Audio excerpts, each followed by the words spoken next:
Okay மனசோட பேசுறது.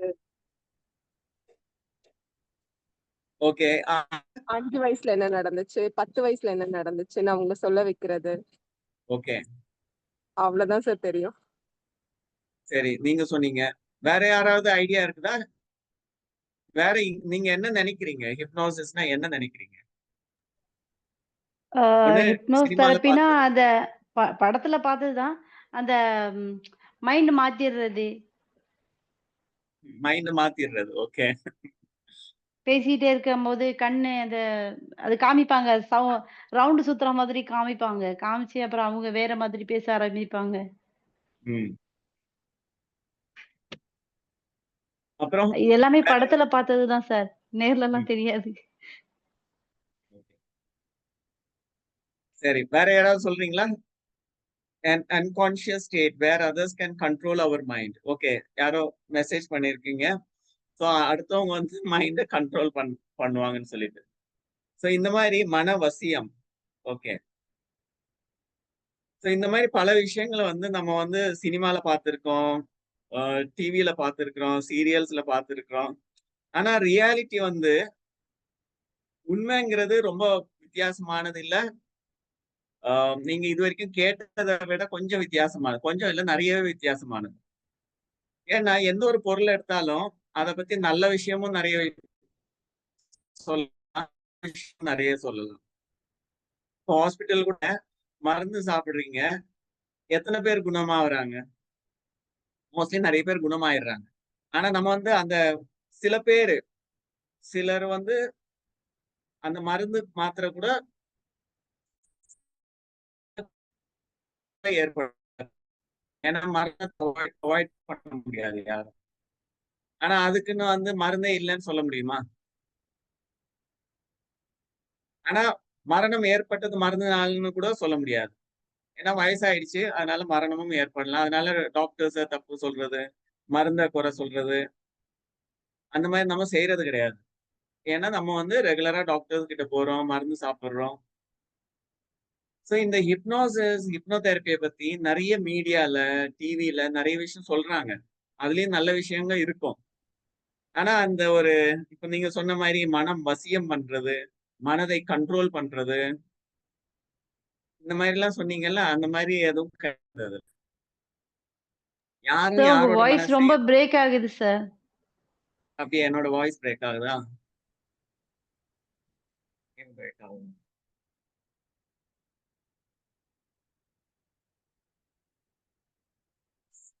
Signal இல்லைன்னா வீடியோ வந்து நான் ஆஃப் பண்ணிட்டேன். ஓகே, நான் வந்து ஸ்லைட் ஷேர் பண்றேன், என்னோட வீடியோ க்ளோஸ் பண்றேன். அப்போ வந்து மேபி ஆடியோ கிளியரா இருக்கும்.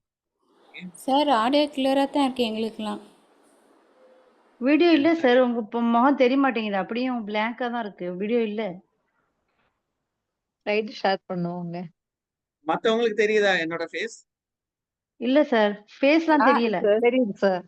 தெரியுது சார், கிளியராக இருக்குது, வாய்ஸும் கிளியராக இருக்குது. ம். ஓகே, சில பேருக்கு கிளியரா இருக்கு, சில பேருக்கு கிளியரா இல்லை. ஏன்னா அந்த இன்டர்நெட் வந்து சில இடத்துல வீக்கா இருக்கலாம்.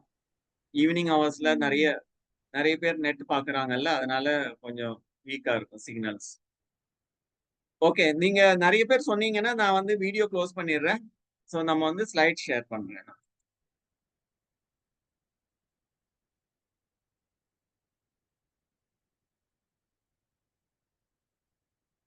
இந்த ஸ்லைடு தெரியுதா உங்களுக்கு? Yes sir. தெரியுது சார். எஸ் சார், எஸ் தெரியுது sir. Sir. Okay,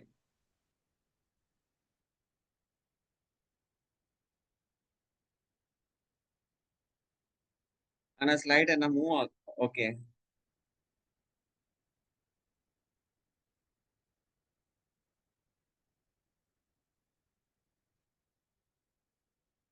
so hypnotherapy. ஹிப்னோதெரப்பின்னா என்ன? Use of hypnosis in psychotherapy. அதாவது இங்க பாத்தீங்கன்னா ஹிப்னோசிஸ்னு ஒரு வேர்டு இருக்கு, ஹிப்னோதெரப்பின்னு ஒரு வேர்டு இருக்கு, சைக்கோதெரப்பின்னு ஒரு வேர்டு இருக்கு. 3 வேர்டு இருக்கு. ஹிப்னோசிஸ்ங்கிறது ஒரு மெத்தட். அந்த மெத்தட் என்னன்னு ஒரு சிம்பிளா தெரியணும்னா, இப்ப நான் வந்து உங்க எல்லாருக்கும் சொல்றேன், நீங்க வந்து உங்க கையை கொஞ்சம் இப்படி ரைஸ் பண்ணுங்க எல்லாருமே. யாராவது வீடியோ ஆன் பண்ணா நல்லா இருக்கும். சில பேர் வீடியோ ஆன் பண்ண முடியுமா? அட்லீஸ்ட் ஒரு 2, 3 பேர் வீடியோ ஆன் பண்ணா மத்தவங்களும் பார்க்கலாம்.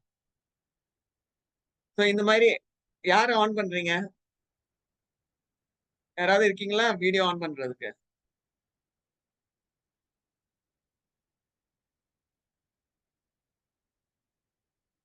இன்னும் 2, 3 பேர் ஆன் பண்ணா நல்லா இருக்கும். சோ இந்த மாதிரி ஹேண்ட் ரேஸ் எல்லாரும் பண்ணுங்க. எல்லாரும் இந்த மாதிரி கைய கொஞ்சம் தூக்குங்க.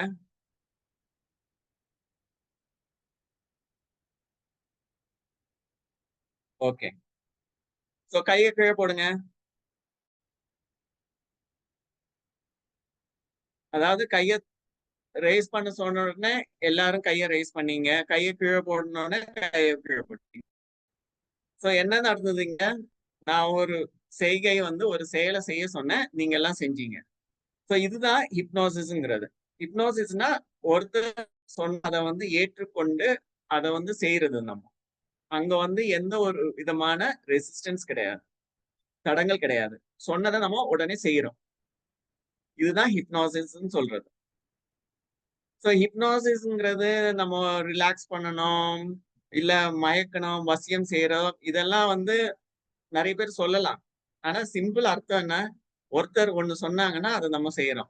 இப்ப பேரண்ட்ஸ் வந்து குழந்தைங்க கிட்ட நிறைய வேலை செய்ய சொல்லுவாங்க. என்னென்ன காலையில இருந்து சாயங்காலம் வரைக்கும் நிறைய விஷயங்கள் சொல்றீங்கல்ல குழந்தைங்க கிட்ட. சோ அவங்க செய்யறாங்க. சோ அப்ப என்னது? அங்க வந்து அதை வந்து ஹிப்னோசிஸ்ன்னு சொல்லலாம். அதே மாதிரி எந்த ஒரு விஷயமும் நீங்க வந்து அடுத்தவங்களோட விஷயங்களை ஒரு தடங்கள் இல்லாம அதை ஏற்றுக்கொண்டால் அதுக்கு வந்து ஹிப்னோசிஸ்ன்னு சிம்பிளா நம்ம சொல்லலாம். அதை வந்து நீங்களும் அப்படியே புரிஞ்சுக்கலாம். ஸோ ஹிப்னோசிஸ்ங்கிறது இவ்வளவுதான். ஒருத்தர் சொன்னாங்க, அடுத்தவங்க செஞ்சாங்க. அங்க வந்து எந்தவித தடங்களும் கிடையாது. ஸோ இதையே இப்போ வந்து மருத்துவத்துல எப்படி பண்ணலாம்? இப்போ உங்க மனசுக்கு நீங்க ஒரு விஷயத்த சொல்றீங்க, ஒரு நல்ல விஷயத்த சொல்றீங்க, அது உங்க மனசு ஏற்றுக்கொண்டால் சோ நீங்க உங்களுக்குள்ளேயே ஹிப்னோசிஸ் பண்றீங்க, செல்ஃப் ஹிப்னோசிஸ். சரி, நல்ல விஷயங்கள் என்னன்னு நமக்கு நிறைய நேரம் தெரியாம இருக்கு. அப்ப என்ன பண்றோம்? ஒரு சைக்காலஜிஸ்ட் கிட்ட போறோம், ஒரு கவுன்சிலர் கிட்ட போறோம். சோ அங்க போய் நம்ம அவங்க கிட்ட கேட்கும்போது அவங்க சில விஷயங்கள் சொன்னா நம்ம வந்து அதை ஏற்றுக்கொள்கின்றோம். சோ அங்க என்ன நடக்குது? ஹிப்னோசிஸ். அங்க அவங்க சொன்னதை வந்து நம்ம ஏற்றுக்கொண்டோம். இதே மாதிரி பல விதமான மன நோய்கள்னு சொல்றதை விட சில எண்ணங்களின் எப்படி சொல்லலாம், மென்டல் டிசார்டர்ஸ்ன்னு சொல்றதை விட நம்ம மனசு வந்து சில நேரத்துல சில விஷயங்களை வந்து சரியான விஷயங்களை எப்படி செய்யணுமோ அந்த மாதிரி செய்யாது. ஃபார் எக்ஸாம்பிள் கம்ப்யூட்டர் இருக்கு. கம்ப்யூட்டர்ல வந்து சில நேரம் வந்து உங்களுக்கு வேர்ட் சாஃப்ட்வேர் இருக்கு, எக்ஸல் சாஃப்ட்வேர் இருக்கு. திடீர்னு என்ன பண்ணும்? அதுல ஏதாவது ப்ராப்ளம்ஸ் ஏற்படும். ஸோ அதுக்கு என்ன சொல்லுவீங்க? ஏன் கம்ப்யூட்டர்ல வேலை செய்யல திடீர்னு? என்ன சொல்லலாம்? வைரஸ் இருக்குன்னு சொல்லுவோம். ஸோ அந்த வைரஸ்ங்கிறது என்னது? இன்னொரு ப்ரோக்ராம். ஒரு இன்ஃபர்மேஷன் ஆல்ரெடி இருக்கு, எக்ஸல் இருக்கு, வேர்டு இருக்கு. ஆனா இடையில வேற ஏதாவது ப்ரோக்ராம் வந்துச்சுன்னா என்ன ஆகும்? அந்த எக்ஸல் அந்த வேர்டு வந்துட்டு நார்மலா ஃபங்க்ஷன் ஆகுறதுல டிஃபிகல்டிஸ் ஏற்படும். ஸோ அப்ப என்ன பண்ணுவோம்? இன்னொரு ஆன்டி வைரஸ்ன்னு ஒண்ணு இருக்கு, இன்னொரு ப்ரோக்ராம் போடுவோம். இன்னொரு ப்ரோக்ராம் போட்டா என்ன ஆகும்? அந்த வைரஸ் வந்துட்டு காணா போயிடும். அப்புறம் திரும்ப பழைய மாதிரி நம்மளுடைய எக்ஸல் வேர்டு வந்து பழைய மாதிரி ஒர்க் பண்ண ஆரம்பிக்கும். ஸோ இதே பிரின்சிபிள் தான் நம்மளுடைய மனசுலயும். நார்மலா நம்ம வந்து எல்லா வேலையும் செஞ்சுட்டு வரோம் காலையில இருந்து சாயங்காலம் வரைக்கும். திடீர்னு என்ன ஆகும்? சில விஷயங்கள் வந்து நம்ம வந்து ரொம்ப ஆழ்ந்து யோசிக்கிறதுனால, இல்ல இமோஷனலா நம்ம பாதிக்கப்படுறதுனால என்ன ஆகும்னா, மனசுல வந்து நார்மலா ஏற்படுற எண்ணங்கள்ல வந்து அந்த சிந்தனை செய்கிறதுல நமக்கு கொஞ்சம் தடங்கள் ஏற்படும். அப்ப என்ன பண்ணுவோம்? அதை சரி பண்றதுக்கு அந்த ஒரு ஆன்டி வைரஸ் மாதிரி புது இன்ஃபர்மேஷன் நமக்கு தேவை இருக்கு. ஸோ புது இன்ஃபர்மேஷன் ஒண்ணு நீங்களா சுயமா சிந்திச்சு அந்த புது இன்ஃபர்மேஷன் கொடுத்து பழைய மாதிரி நார்மலுக்கு வந்துடலாம் நீங்க. இல்லைன்னா என்ன பண்ணலாம்? ஒரு சைக்காலஜிஸ்ட் கிட்ட இல்ல கவுன்சிலர் கிட்ட இல்ல ஒரு சைக்காட்ரிஸ்ட் கிட்ட போனீங்கன்னா இந்த மாதிரி எனக்கு மனசுல நார்மல் ஆக்டிவிட்டிஸ் என்னால செய்யறதுல கொஞ்சம் கஷ்டமா இருக்கு அப்படின்னு சொன்னாங்கன்னா அவங்க கேட்டுட்டு ஓகே அதுக்கு என்ன பண்ணலான்னு சில வழிமுறைகள் சொல்லுவாங்க. ஸோ அதை வந்து நம்ம கேட்டு செஞ்சோன்னா என்ன ஆகும், நம்ம பழைய மாதிரி நார்மல் ஆயிடும். ஸோ அங்கேயே என்ன நடக்குது, நீங்க அதாவது நார்மலா நம்ம மனசுல சில எண்ணங்கள்னால நார்மல் எண்ணங்கள் பாதிக்கப்படுறதுனால அதை சரி கட்டுவதற்காக புது இன்ஃபர்மேஷன் நம்ம அடுத்தவங்க கிட்ட இருந்து ஏற்றுக்கொண்டு சரி செய்கின்றோம். ஸோ இததான் வந்து நம்ம ஹிப்னோ தெரப்பின்னு சொல்றது. ஸோ இது எப்படி நடக்குது, அடுத்தவங்க சொன்னதை நம்ம ஏற்றுக்கொண்டோம், ஹிப்னோசிஸ். அங்க ஒரு தடங்கள் இல்லாமல், ஏன்னா நிறைய பேர் ஏதாவது ப்ராப்ளம்னா வந்து நம்ம வீட்டுல இருக்கிறவங்க கிட்ட கேட்கிறோம், வெளியில இருக்கிறவங்க கிட்ட கேட்கிறோம், ஃப்ரெண்ட்ஸ் கிட்ட கேட்கிறோம், அவங்களும் பதில் சொல்லுவாங்க. ஆனா சில விஷயங்கள் வந்து நம்மளால ஏற்றுக்கொள்வது கடினமாக இருக்கும். ஸோ நம்ம வந்து ஒரு சைக்காலஜிஸ்ட் கூட இல்ல ஒரு சைக்காட்ரிஸ்ட் கிட்ட போனா அவங்க வந்து அதை எப்படி புரிய வைக்கணுமோ அப்படி புரிய வச்சா நம்ம என்ன பண்ணுவோம், அதை வந்து ஒரு தடங்கள் இல்லாம ஏற்றுக்கொள்வோம். அந்த தடங்கள் இல்லாமல் ஏற்றுக்கொள்கின்ற விஷயங்கள். இன்னொரு சிம்பிளா எக்ஸாம்பிள் சொன்னோம்னா, உங்க வீட்லயே குழந்தைங்க இருக்கு. சில விஷயங்கள் குழந்தைங்க கிட்ட சொன்னா அது உடனே செஞ்சிடும். ஆனா சில விஷயங்கள் செய்யாது. என்ன காரணமா இருக்கலாம்? சொல்லுங்க சொல்லுங்க. அதுக்கு பிடிக்காம இருக்கலாம். ஆ அப்புறம் செய்யணும் செய்யணும்னு தோணாது. எரிச்சப்பட்டு செய்ய மாட்டாங்க சில விஷயங்கள். ஆமா. சோ அப்புறம் இந்த மாதிரி விளையாட்டு போக்குல செய்யாதுங்க. ஆமா. சோ பல விஷயங்கள் நம்ம வந்து நார்மல் செய்ய முடியாமல் தவிர்க்கின்றோம். ஏன் தவிர்க்கின்றோம்னா அதுக்கு 3 காரணங்கள் சொல்றாங்க. ஒண்ணு வந்து சைக்காலஜிக்கல் ஃபேக்டர், இன்னொன்னு பயாலஜிக்கல் ஃபேக்டர், இன்னொன்னு வந்து சோசியல் ஃபேக்டர்ஸ். உங்க எல்லார்கிட்டயும் பேனா பேப்பர் இருக்குதா? கொஞ்சம் இருக்கு சார். எழுதுனா நல்லா இருக்கும், உங்களுக்கு ஈஸியா இருக்கும் அப்புறமா ரிவைஸ் பண்றதுக்கு. சோ எந்த ஒரு பிரச்சனை ஏற்பட்டாலும், மன ரீதியாக இருந்தாலும் சரி, உடல் ரீதியாக இருந்தாலும் சரி, நீங்க ஈஸியா அதை புரிஞ்சுக்கணும்னா 3 விஷயம் ஞாபகம் வச்சுக்கோங்க. ஒண்ணு வந்து மனம் சம்பந்தப்பட்ட விஷயங்கள், அதாவது சைக்காலஜிக்கல் ஃபேக்டர்ஸ் சொல்லுவாங்க. இரண்டாவது உடல் சம்பந்தப்பட்ட விஷயங்கள், பயாலஜிக்கல் ஃபேக்டர். மூன்றாவது வந்து சோசியல் ஃபேக்டர்ஸ், நம்மளுடைய சுற்றுப்புற சூழ்நிலைனால நம்ம சில விஷயங்கள் செய்யாம இருப்போம்.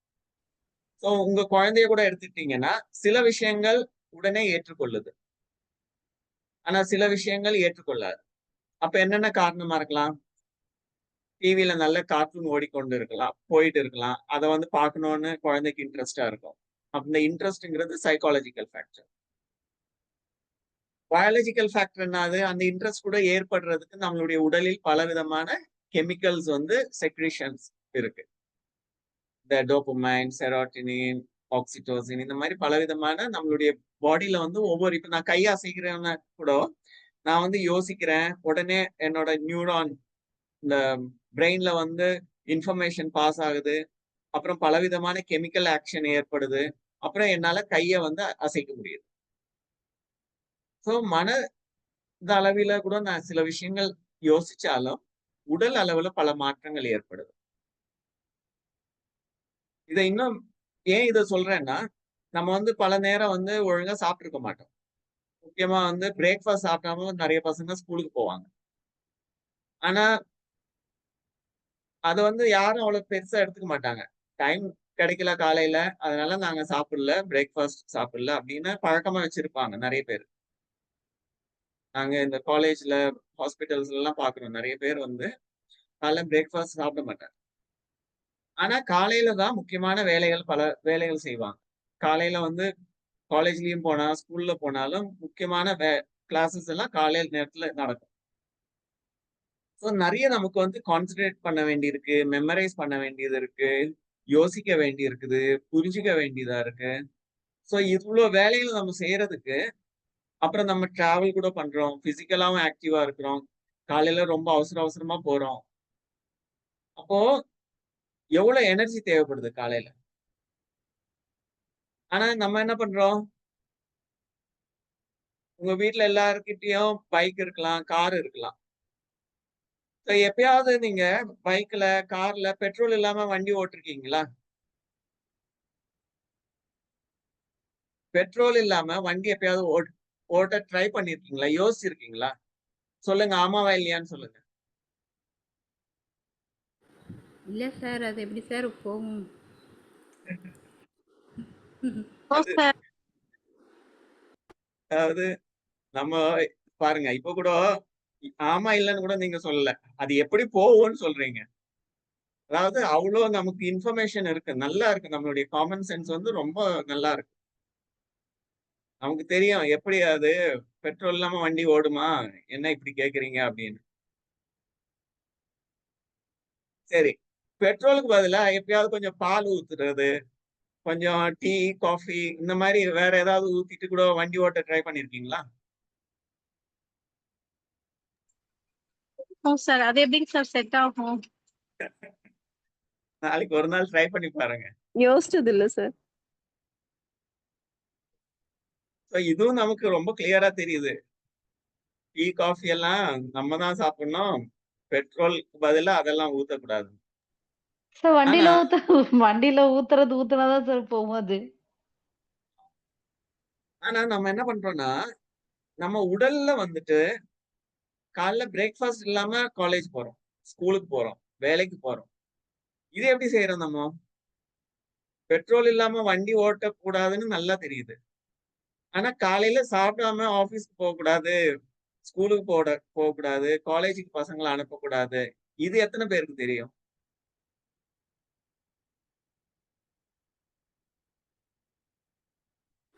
நான்லாம் பொண்ணுக்கு ஏதாவது ஒன்று கொடுத்து தான் சார் அனுப்புவேன். எம்டி ஸ்டொமக்கில் அனுப்புறது கிடையாது.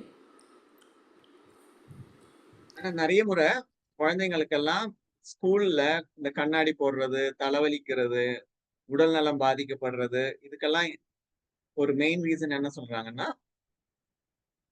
ஒழுங்கா சாப்பிடுறது கிடையாது. முக்கியமா பிரேக்ஃபாஸ்ட் சாப்பிடுறது கிடையாது. சாப்பிட்டாலும் காலையில இந்த பிஸ்கெட் சாப்பிடுறது, அந்த மாரி ஏதாவது ப்ராப்பரா சாப்பிடாம, சும்மா பேருக்கு சாப்பிட்டுட்டு போறது. இதனால என்ன ஆகும்னா, நமக்கு தேவையான நியூட்ரிஷன் வந்து நமக்கு கிடைக்கிறது கிடையாது. முக்கியமா மனம் சம்பந்தப்பட்ட நோய்கள், உடல் நலமும் கூட மனநலமும் நெறைய பாதிக்கப்படுறதுக்கு முக்கியமான காரணம் என்னன்னா, நம்ம வந்து ஒண்ணு வேலைக்கு வேலை சாப்பிடுறது கிடையாது. இன்னொன்னு வந்து டைம்க்கு சாப்பிடுறது இல்ல. 3வது சாப்பிட்டாலும் நியூட்ரிஷியஸ் ஃபுட் வந்து நம்ம சாப்பிடுறது கிடையாது.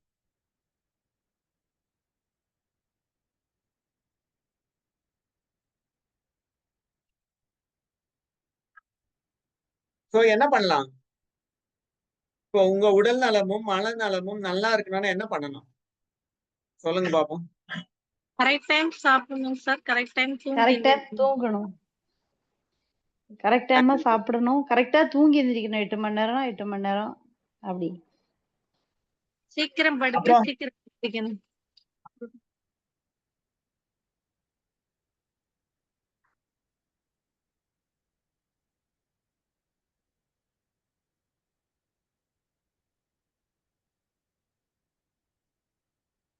வேற என்ன பண்ணலாம்?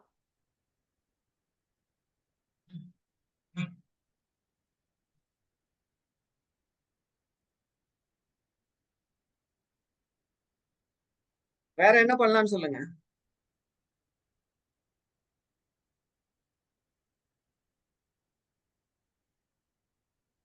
இருக்கீங்களா? என்னோட வாய்ஸ் கேக்குதா? கேக்குதுங்க சார். அதான் சார் ஓகே. கரெக்ட் டைம் தூங்கி கரெக்ட் டைம் எழுந்திருக்கணும் சார். கரெக்ட் டைம் சாப்பிடணும். கொஞ்சம் பிசிக்கல் ஆக்டிவிட்டியும் இருக்கணும். மைண்டை ரிலாக்ஸாக வைக்கணும் சார். மைண்ட் ரிலாக்ஸா வைக்கிறதுக்கு அந்த சீக்கிரம் எழுந்திருக்கணும் சார். கரெக்ட். இதெல்லாம் நீங்க பண்ணணும். நான் வேணா உங்களுக்கு வந்துட்டு ஒரு 2 ஆ பண்ண முடியுதுங்க சார். அது செயல் வடிவில தான் வர கஷ்டமா இருக்கு. சரி. இப்போ என்னென்ன பண்ணணும்? நம்மளுடைய லைஃப் ஸ்டைல் எப்படி இருக்கணும்னு, நான் இப்போ உங்க சேட் பாக்ஸ்ல வந்துட்டு ஒரு மெசேஜ் ஒரு லிங்க் ஒண்ணு அனுப்புறேன். ஒண்ணு வந்து இது ஒரு கொஸ்டினர் இது. இத நீங்க பார்த்தீங்கன்னாலே தெரியும் என்னென்ன பண்ணணும் உங்க லைஃப் ஸ்டைல் நல்லா இருக்கணும்னா. அத நீங்க வந்து ஃபில் பண்ணலாம். ஃபில் பண்ணா உங்க இமெயிலுக்கு நீங்க என்ன ஃபில் பண்ணீங்களோ, அது வந்து உங்க இமெயிலுக்கு வரும். இல்ல நீங்க இல்ல எனக்கு நான் ஃபில் பண்ண வேணாம். நான் அப்படியே பார்த்துக்கிறேன். என்னென்ன இருக்குதுன்னா, அது கூட ஓகே. சரியா? அப்புறம் இன்னொன்னு வந்து நம்ம மனம் வந்து எப்படி இருக்கு? நம்ம மனசுல வந்து நான் சொன்ன மாரி வைரஸ்ன்னு ஏதாவது இருக்குதா? டிப்ரஷன் இருக்கா? ஆங்ஸைட்டி இருக்கா? ஸ்ட்ரெஸ் இருக்கா? அது தெரிஞ்சுக்கணும்னா, நான் இன்னொரு ஃபார்ம் ஒண்ணு அனுப்புறேன் உங்களுக்கு. ஸோ இந்த 2 ஃபார்ம் வந்து நீங்க பொறுமையா பண்ணுங்க. பண்ணீங்கன்னா, உங்க இமெயிலுக்கு நீங்க என்ன பண்ணீங்களோ, அது உங்க இமெயிலுக்கு வந்துரும். ஸோ அதுல வந்து உங்களுக்கு தெரியும் என்னுடைய லைஃப் ஸ்டைல் எப்படி இருக்கணும். மனம் ரீதியாக, சைக்காலஜிக்கலி, பயாலஜிக்கலி என்னுடைய உடல் எப்படி இருக்கணும். சோசியலி என்னுடைய சுற்றுப்புற சூழல். எப்படி அந்த குழந்தைய வந்து நீங்க வந்து ஒரு வேலை செய்ய சொல்லும்போ, டிவில படம் நல்லா பொம்மை படம் ஓடிட்டு இருக்கும்போ என்ன அது ஒரு சுற்றுப்புற சூழ்நிலை. அந்த சூழ்நிலை கூட சில விஷயங்கள நம்ம வந்து செய்ய வைக்கும். சில நேரம் செய்ய வைக்காது. சோ இந்த மனம் சம்பந்தப்பட்ட விஷயங்கள், உடல் சம்பந்தப்பட்ட விஷயங்கள், சுற்றுப்புற சூழல் பற்றிய விஷயங்கள் என்னென்னவாக இருக்கலாம்னு நீங்க இந்த 2 ஃபார்ம் வந்து ஃபில் பண்ணீங்கன்னா உங்களுக்கு ஒரு ஐடியா கிடைக்கும். சோ இந்த 3 விஷயங்கள வந்துட்டு இப்ப மனம் வந்து ரொம்ப முக்கியம். அதாவது உங்க குழந்தைய வந்து நீங்க ரொம்ப அன்பா சொல்றீங்க. சரிப்பா நல்லா பொம்மை படம் ஓடிட்டு இருக்கு. நீ வந்துட்டு இப்போ 1 மணி நேரம் படிச்சுட்டு அப்புறமா உட்கார்ந்து மீதி படத்தை பாரு அப்படின்னா கொஞ்சம் தட்டி கொடுத்து சொன்னா உடனே சரி செய்யறேன் அப்படின்னு. ஆனா கொஞ்சம் கோபமா சொன்னீங்கன்னா அது செய்யறதும் செய்யாது. அப்ப என்ன ஆகுதுன்னா ஏன் சில நேரத்துல சில விஷயங்களை செய்யுது, சில நேரத்துல சில விஷயங்கள் செய்யலன்னா உடல் ரீதியாக பிரச்சனைகள் இருந்தாலும் சுற்றுப்புற சூழல் வந்து பல விஷயங்கள் இருந்தாலும் அது செய்யறதுக்கு முக்கியமான காரணம் நம்மளுடைய மனம். மனம் எப்பொழுதும் லேசாக, மகிழ்ச்சியாக, சந்தோஷமாக இருந்தால் இப்ப உங்க குழந்தை கூட எப்போதும் சந்தோஷமா இருக்குன்னு வச்சுக்கோங்க. நீங்க சொல்றதெல்லாம் செய்யும். திடீர்னு மூட் ஆஃப் ஆயிடுச்சு, கோவப்படுது, அழுதுட்டு இருக்கு. அப்ப நீங்க சொன்ன என்ன செய்யுமா செய்யாதா? ஆமாவா செய்யாது இல்லையா? செய்யாது. தெரியாது சார். ஆமா. குழந்தை மட்டும் இல்ல, நம்ம கூட அப்படிதான். நம்ம பெரியவங்க கூட இப்போ ஆபீஸ் வேலை இருக்கு, இல்ல வீட்டு வேலை இருக்குது. மனம் வந்து சந்தோஷமா இருந்ததுன்னா கஷ்டமான வேலை கூட நம்ம ஈஸியா செஞ்சிருவோம். ஒரு கஷ்டமான வேலை கூட கஷ்டமா தெரியாது. ஆனா மனசு சரியில்லைன்னு வச்சுக்கோங்க, சின்ன வேலை கூட பெரிய வேலையா தெரியும். சோ நம்மளுடைய மனச வந்து எப்போதுமே லேசா வச்சுட்டீங்கன்னு வச்சுக்கோங்க. லேசா சந்தோஷமா இருந்ததுன்னா வேலை கஷ்டமா இருந்தா கூட இல்ல அடுத்தவங்க ஒரு வேலை சொன்னா கூட நீங்க என்ன சொல்லுவீங்க? சரி இந்த வேலையை வந்து நான் வந்து அப்புறமா செய்யறேன். இல்ல நான் இப்படி செய்யறேன். ஆனா அவங்க சொல்லிட்டு இல்ல என்னால பண்ண முடியாது அப்படின்னு ஒரே வார்த்தையில வந்து வேணான்னு சொல்றதை விட நீங்க சந்தோஷமா இருந்தா என்ன பண்ணுவீங்க? சரி நான் வந்து கொஞ்ச நேரம் கழிச்சு பண்றேன். இல்ல நான் அப்புறமா பண்றேன். இல்ல நான் இவ்வளவு பண்றேன். அந்த மாதிரி அவங்களும் சந்தோஷமா இருப்பாங்க, நீங்களும் சந்தோஷமா இருப்பீங்க. ஆனா மனசுல சரியில்லைன்னு வச்சுக்கோங்க. யாரு என்ன சொன்னாலும் எனக்கு என்ன அப்படின்னு நீங்க பாட்டு சொல்றத சொல்லிட்டு போயிட்டே இருப்பீங்க. சோ மனம் வந்து இந்த மனசை எப்படி லேசா வைக்கிறது, சந்தோஷமா வைக்கிறது, ஈஸியா வைக்கிறது, உண்மை என்னன்னா, நம்மளுடைய இயற்கையாகவே நம்ம லேசா சந்தோஷமா தான் இருப்போம். அதுதான் இயற்கை. நீங்க பார்த்திருக்கலாம். நீங்க உங்க ஃப்ரெண்ட்ஸுங்க எல்லாம் பார்க்குறீங்க.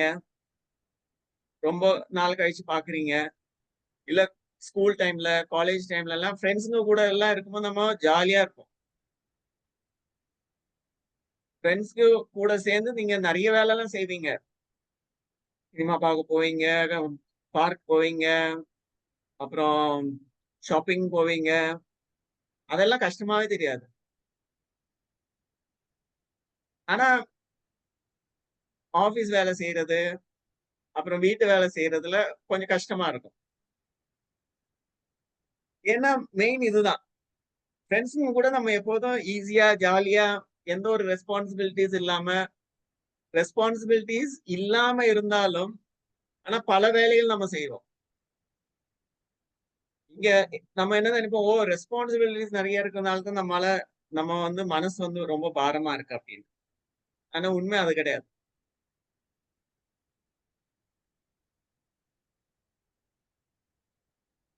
சோ மனசுல வந்துட்டு ஏன் லேசா இல்ல?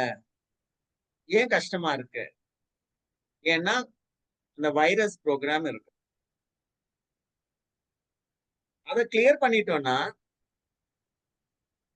எவ்வளவு பெரிய வேலைனாலும் நம்ம ஈஸியா பண்ணலாம். சந்தோஷமா பண்ணலாம். சிரிச்சுக்கிட்டே பண்ணலாம். புன்முறுவலோட செய்யலாம். ஆனா, அப்படி என்ன விஷயம் இருக்கு? அத எப்படி சரி பண்றது?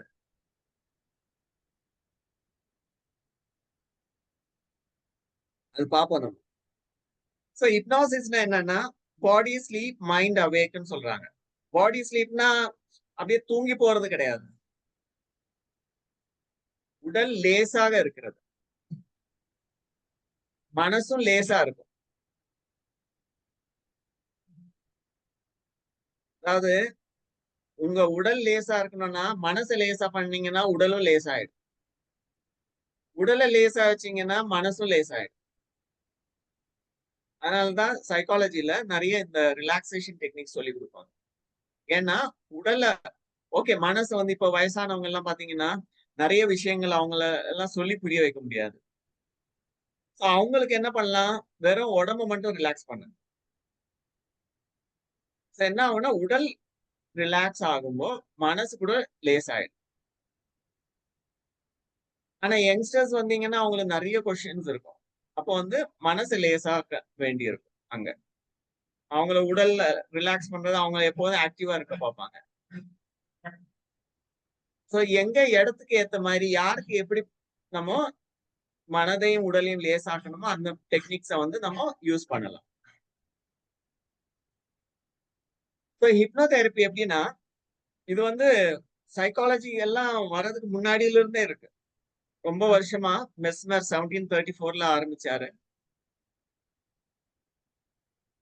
அவரு கொஞ்சம் வித்தியாசமா இதெல்லாம் யூஸ் பண்ணுவாரு. ரிலாக்ஸ் பண்றதெல்லாம் இப்ப எப்படி புரோகிரசிவ் மசில் ரிலாக்சேஷன் இருக்கு. சைக்காலஜில நெறைய விதமான ரிலாக்சேஷன் இருக்கு. அந்த காலத்துல வந்து இந்த ரிலாக்சேஷனையே பலவிதமா செய்வாங்க.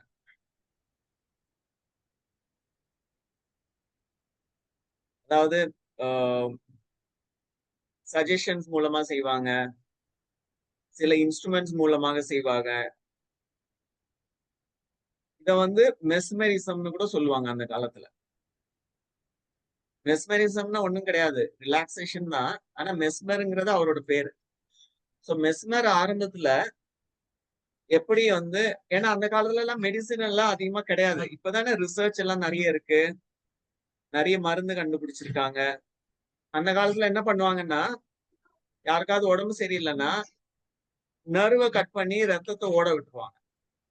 ஏன்னா அப்ப என்ன நெனைச்சாங்கன்னா, ரத்தம் வந்து அந்த அழுக்கு ரத்தம் வெளியேறிடுச்சுன்னா மனுஷங்க சரியாயிடுவாங்க, குணமாயிடுவாங்க.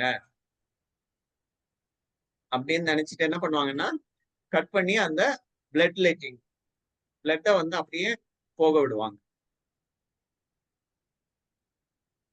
ஏன்னா அப்போ வந்து நெறைய மருந்து மாத்திரைகள் எல்லாம் கண்டுபிடிக்கல. அப்போ மெஸ்மர் என்ன பண்ணாருன்னா, யாருக்காவது இந்த மாரி மனநலமோ, உடல் நலமோ சரியில்லன்னா, அவர் என்ன பண்ணுவாருன்னா, அவங்கள வந்து ரொம்ப நல்லா ரிலாக்ஸ் பண்ணி விடுவாரு. ரொம்ப டீப் ரிலாக்ஸேஷன்ல பல நோய்கள் வந்து குணமாயிடும். இப்ப கூட டாக்டர் கிட்ட போனீங்கன்னா என்ன பண்ணுவாங்க? மருந்து குடுத்து சில மருந்து அப்படி இருக்குன்னா நீங்க வீட்டுக்கு வந்தா தூங்கிடுவீங்க. ஏன்னா உடல் வந்து ரெஸ்ட் எடுக்க சொல்லுவாங்க. ஹாஸ்பிட்டல் போனீங்கன்னா என்ன சொல்லுவாங்க? ஒரு 3 நாள் ரெஸ்ட் எடுங்க. மாத்திரை சாப்பிடுங்க, ரெஸ்ட் எடுங்க. வேலைக்கு போகாதீங்க அப்படின்னுவாங்க. சோ அந்த காலத்துல மருந்து இல்லாத சமயத்துல மெஸ்மர் என்ன பண்ணாருன்னா, இவங்களெல்லாம் நல்லா ரிலாக்ஸ் பண்ண வைப்பாரு.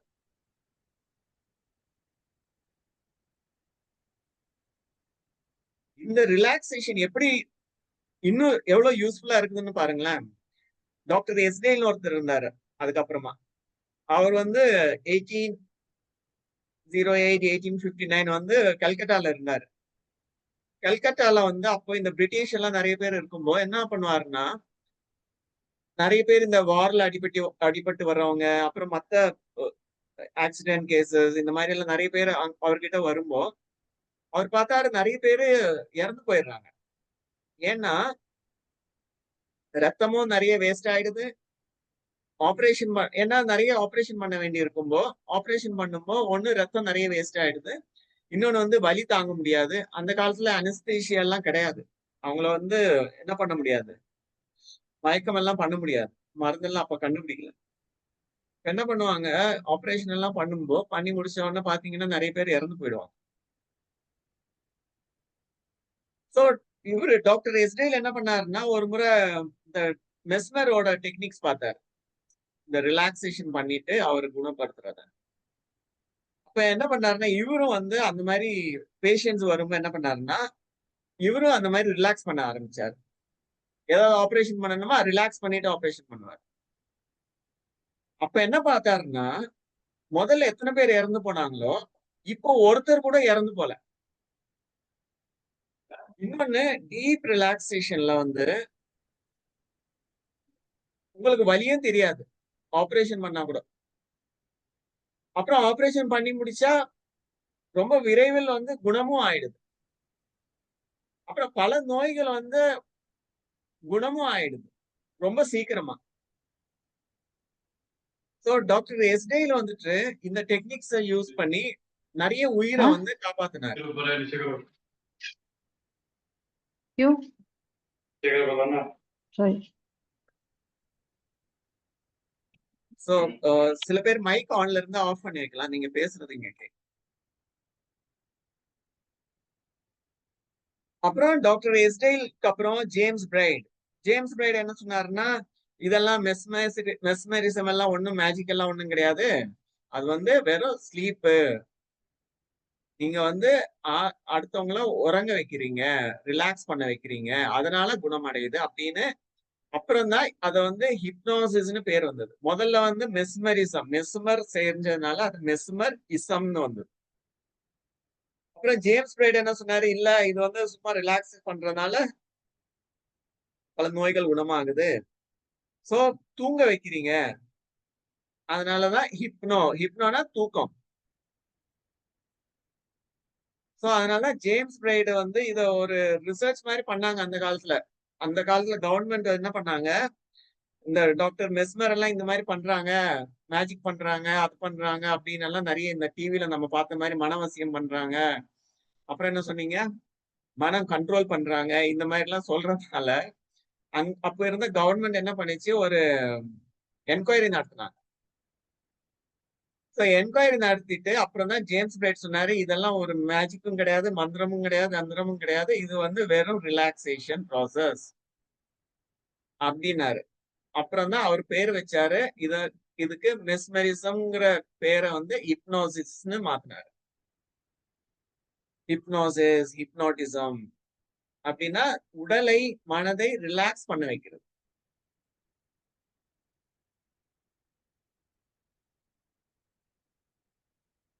ஆனா ஒரு சின்ன வித்தியாசம் இருக்கு. நம்ம நைட்ல எல்லாரும் படுத்து தூங்குறோம். ஆனா அங்க வந்து நம்ம வந்து நம்மளை மறந்து தூங்குறோம். ஆனா ஹிப்னோட்டிசம்ல என்னன்னா நீங்க தூங்குவீங்க ஆனா அலர்ட்டா இருப்பீங்க. அலர்ட்னா கண்ணை மூடி இருப்பீங்க அவ்வளவுதான். இப்ப கூட நான் சொல்றதெல்லாம் நீங்க கவனிக்கிறீங்க, கண்ணை திறந்து கவனிக்கிறீங்கல்ல. இப்ப கண்ணை மூடி கவனிச்சீங்கன்னா அது ஹிப்னாசிஸ்ன்னு சொல்லலாம். ஆனா நிறைய பேருக்கு பழக்கம் இல்லாதனால கண்ணை மூடினாலே தூங்கிடுவீங்க. ஆனா கண்ண மூடி நம்ம ஒரு செயல் செய்யும்போது கான்சன்ட்ரேஷன் அதிகமா ஆகும்ல சார்? கண்ணை மூடிட்டு தூங்கதான் செய்ய லைக் முடியும். மெமரைஸ் பண்ணும்போது, அத சொல்லி பார்க்கும்போது, அப்படிலாம் பார்க்கும்போது கான்சன்ட்ரேஷன் அதிகம் ஆகும் இல்லையா? ஆமா. அது என்னன்னு நான் சொல்றேன். அப்புறமா பார்ப்போம்.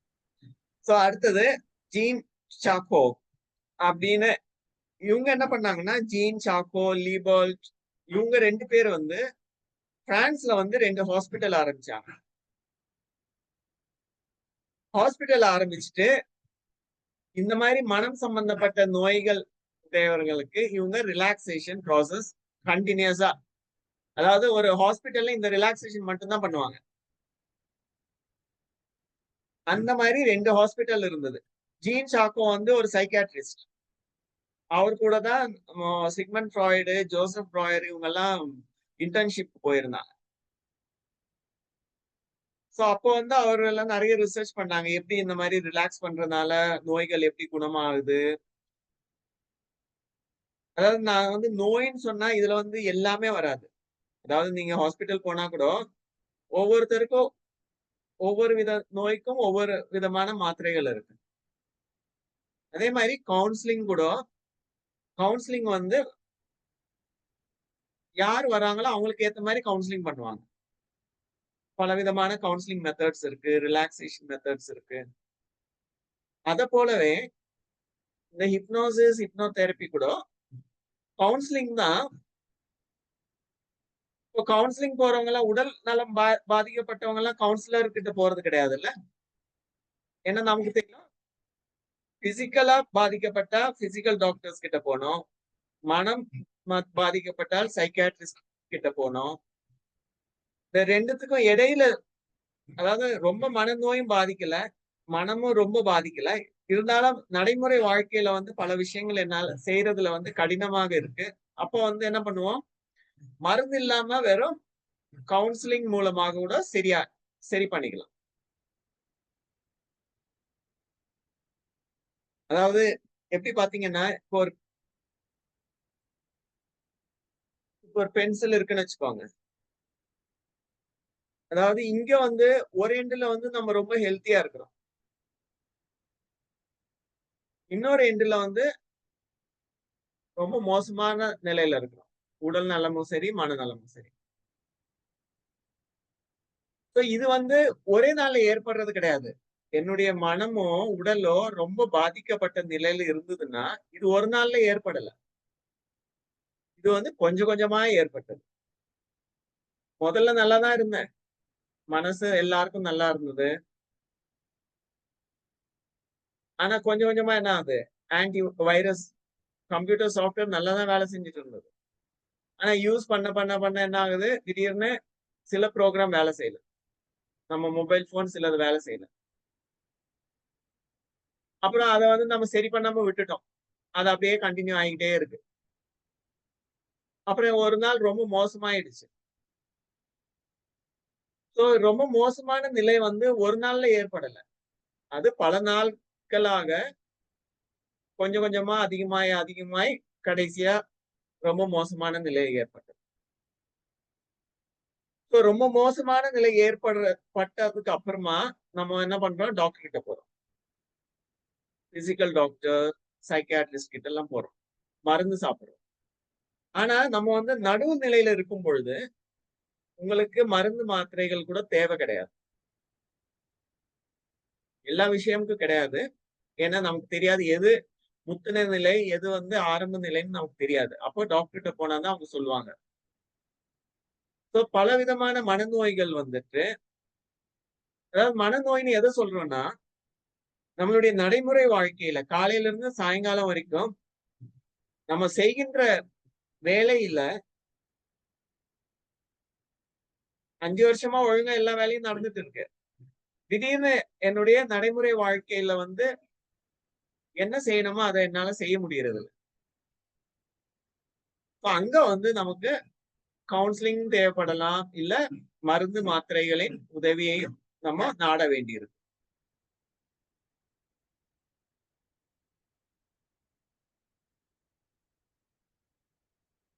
ஜேம்ஸ் பிரைட், அப்புறம் ஜீன் சாக்கோ, டாக்டர் லீபால்ட் இவங்க எல்லாம் என்ன பண்ணாங்கன்னா, மருந்து மாத்திரைகள் இல்லாமல், இப்ப நிறைய மருந்து மாத்திரைகள் இருக்கு. இப்ப எந்த நோய்க்கும் மருந்து மாத்திரைகள் இருக்கு. ஆனா அந்த காலத்துல மருந்து மாத்திரைகள் கண்டுபிடிக்காத நாள்ல இந்த மாதிரி ரிலாக்ஸேஷன் மூலமாக பல நோய்களை குணப்படுத்தினாங்க. அதுல நிறைய ரிசர்ச் எல்லாம் இவங்க 2 பேர் பண்ணாங்க. ஸோ டாக்டர் லீபால், பர்னிங் எல்லாம் ஒன்னா சேர்ந்து ஒரு ஹாஸ்பிட்டல் நடத்திட்டு இருந்தாங்க. ஜீன் ஷாக்கோ வந்து இன்னொரு பக்கம். டாக்டர் பர்னிங் வந்துட்டு சஜஸ்டிவ் தெரப்பி, அதாவது எப்படி குழந்தைகிட்ட நீங்க டிவி பார்க்காதப்பா, கொஞ்ச நேரம் படிச்சுட்டு அப்புறமா டிவி பாருன்னா உடனே செஞ்சிருவாங்க. அத போலவே நம்மளுடைய மனசுலயும் பல விஷயங்கள் வந்து அந்த வைரஸ் ப்ரோக்ராம் இருக்கிறத வந்து நம்ம இப்ப இந்த மாதிரி ஒரு சஜஷன் சொல்றீங்க. ஓகே, இப்ப ஸ்டேஜ்ல போனா எனக்கு ஸ்டேஜ் ஃபியர் இருக்கு. நீங்க சொல்றீங்க அடுத்த முறை நீ ஸ்டேஜ் போகும்போ நீ எப்படி மைக்க ஹோல்ட் பண்ணும்போ உன் உடம்பெல்லாம் ரொம்ப ரிலாக்ஸா இருக்கும், மனசு ஈஸியா இருக்கும், ரிலாக்ஸ்டா இருக்கும். ஆனா இது சொல்றது முன்ன வரைக்கும் என்ன ஆகுதுன்னா, ஸ்டேஜ்ல போனாலே மனசுல பல விஷயங்கள், எண்ணங்கள் வரும், ஹார்ட் பீட் அதிகமா இருக்கும், படபடப்பு இருக்கும். ஆனா இப்ப என்ன பண்றோம், ரிலாக்ஸேஷன்ல சொல்றோம். எப்படி நம்ம குழந்தைக்கு சொல்றோம், 1 மணி நேரம் கழிச்சுட்டு பொம்மை படம் பாருங்க, இப்போ உட்காந்து படிங்க அப்படின்னு. அதே மாதிரி நல்லா ரிலாக்ஸ் பண்ணிட்டு சொல்றீங்க. நாளைக்கு அந்த பிரசன்டேஷன் பண்ணும்பொழுது ஸ்டேஜ்ல போகும்போது ரொம்ப ரிலாக்ஸா ஃபீல் பண்ணுவீங்க. முன்னாடியே இந்த சஜஷன் கொடுக்கும்போது நாளைக்கு ஸ்டேஜ்ல போகும்போது மனசு வந்து காமா இருக்குது, ரிலாக்ஸா இருக்குது. எப்படி குழந்தைங்க கிட்ட மனசு லேசா இருக்குமோ, சந்தோஷமா இருக்குமோ, ஒரு விஷயம் சொன்னா அந்த குழந்தை உடனே செய்யுதோ, அதே மாதிரி ஹிப்னோசிஸ்ல என்ன பண்றாங்கன்னா, ரிலாக்ஸ் பண்ண வச்சுட்டு சில விஷயங்களை சொல்லும்போ அதை மனசு வந்து ஏற்றுக்கொண்டு அது வந்து நடைமுறை வாழ்க்கையில செய்யும் பொழுது அந்த சில விஷயங்கள் நமக்கு சாதாரணமா கஷ்டமா இருந்த விஷயங்கள் ஈஸியா ஏற்படும், ஈஸியாயிடும். இதுதான் சஜஸ்டிவ் தெரப்பி மூலமாக டாக்டர் பர்னிங் செஞ்சுட்டு இருந்தாரு அப்போ பிரான்ஸ்ல. இவங்க 2 பேரும் 2 ஹாஸ்பிட்டல் பிரான்ஸ்ல தான் இருந்தது. அப்புறம் பேர் ஜெனேட், இவர் வந்துட்டு அப்புறமா சைக்கியாட்ரிஸ்ட் வந்து சில சைக்காலஜிக்கல் தியரி சொன்னாங்க. இந்த டிசோசியேஷன் சில பேரை பார்த்திருக்கலாம், வேற குரல்ல பேசுறது, இல்ல வேற மாதிரி பேசுறது, வேற பர்சனாலிட்டி. இதுக்கான தியரிஸ் அவர் என்ன சொன்னாருன்னா, இப்ப நீங்க கம்ப்யூட்டர்ல 5 ஃபைல் சேவ் பண்ணி வச்சிருக்கீங்க. அந்த 5 ஃபைலையும் ஒரு 2 ஃபோல்டர்ல போட்டு வச்சிருக்கீங்க. ஒரு ஃபோல்டர்ல வீடியோஸ் எல்லாம் போட்டு வச்சிருக்கீங்க, ஒரு ஃபோல்டர்ல ஆடியோஸ் எல்லாம் போட்டு வச்சிருக்கீங்க. என்ன பண்ணுவீங்க, உங்களுக்கு படம் பார்க்கணும்னா அந்த வீடியோ இருக்கிற ஃபோல்டரை ஓபன் பண்ண உடனே படத்தை பார்த்துட்டு இருப்பீங்க. அந்த ஃபோல்டரை க்ளோஸ் பண்ணிட்டு இன்னொரு ஃபோல்டர் ஓபன் பண்ணீங்கன்னா பாட்டு கேட்டு இருப்பீங்க. பாட்டு கேட்கறதும் வீடியோ பாக்குறதும் நீங்க 2 பேரா ஒரே ஆளா சொல்லுங்க. சாட் பாக்ஸ்ல பதில் சொல்லுங்க, 1ஆ 2ஆன்னு பதில் சொல்லுங்க பாப்போம். ஒரே ஆள் தான். 2 ஆள் இல்லையே. டிசோசியேஷன் தியரி நம்ம வந்து சொல்றோம்ல, இவங்க வந்து இவங்க உடல் வேற மாதிரி பேசுறாங்க, இது வேற யாரோ இருக்கிறாங்க அப்படின்னு. ஒரே ஆள் தான் சார். ஆனா 2 மைண்ட்ல யூஸ் பண்றாங்க. கரெக்ட். 2 அந்த தடவை. மாதிரி 2 ஃபோல்டர், ஒரு ஃபோல்டருக்கு பதிலா இன்னொரு ஃபோல்டர் ஓபன் பண்ணும்போது அந்த ஃபோல்டரை தான் பார்த்துட்டு இருப்பீங்க. இதுதான் டிசோசியேஷன் தியரின்னு பியர் ஜேனட் வந்து சொன்னாரு. அப்புறம் ஜோசப் ப்ராயர் வந்துட்டு இதை வந்து ரிலாக்ஸ் பண்ணி நிறைய கதாசிஸ் என்ன பண்ணாருன்னா, இப்போ வந்துட்டு இப்ப ரோட்ல போறீங்க. திடீர்னு ஒரு நாய் குறைச்சிட்டு வருது. ரொம்ப வேகமா ஓடி வருது. என்ன பண்ணுவீங்க?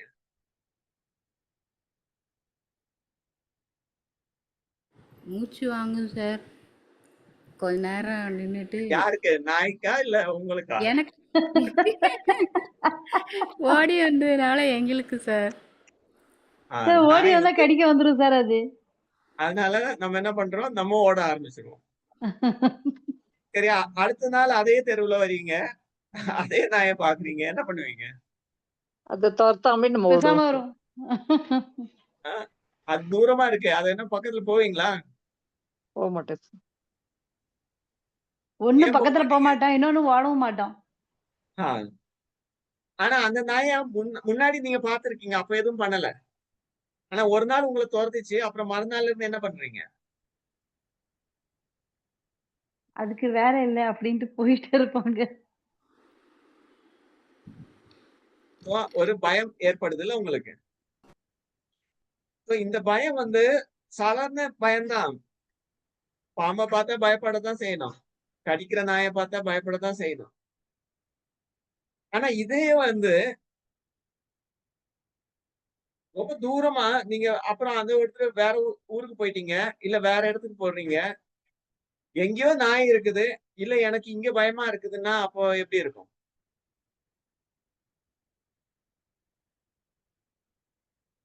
அதாவது சும்மா இருக்கிற நாய பார்த்தாலும் பயமா இருக்கு. ஒரு வீட்டுக்கு போறீங்க. அந்த நாய் ரொம்ப விளையாடுது உங்ககிட்ட. விளையாட வருது உங்ககிட்ட. இல்ல அடுத்தவங்க கிட்ட விளையாட வருது. ஆனா நீங்க அத விளையாடுறத பார்த்துட்டும் பயந்து ஓடுறீங்க.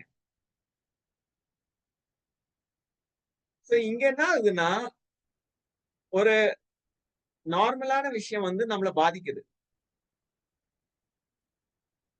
நம்மளுடைய நடைமுறை வாழ்க்கைய பாதிக்குது. சாதாரண விஷயங்கள். சில பேருக்கு என்ன ஆகும்? பஸ் கூட்டமா இருந்தா போகவே முடியாது. சில பேருக்கு ஃப்ளைட்ல போறதுக்கே ரொம்ப பயமா இருக்கும்.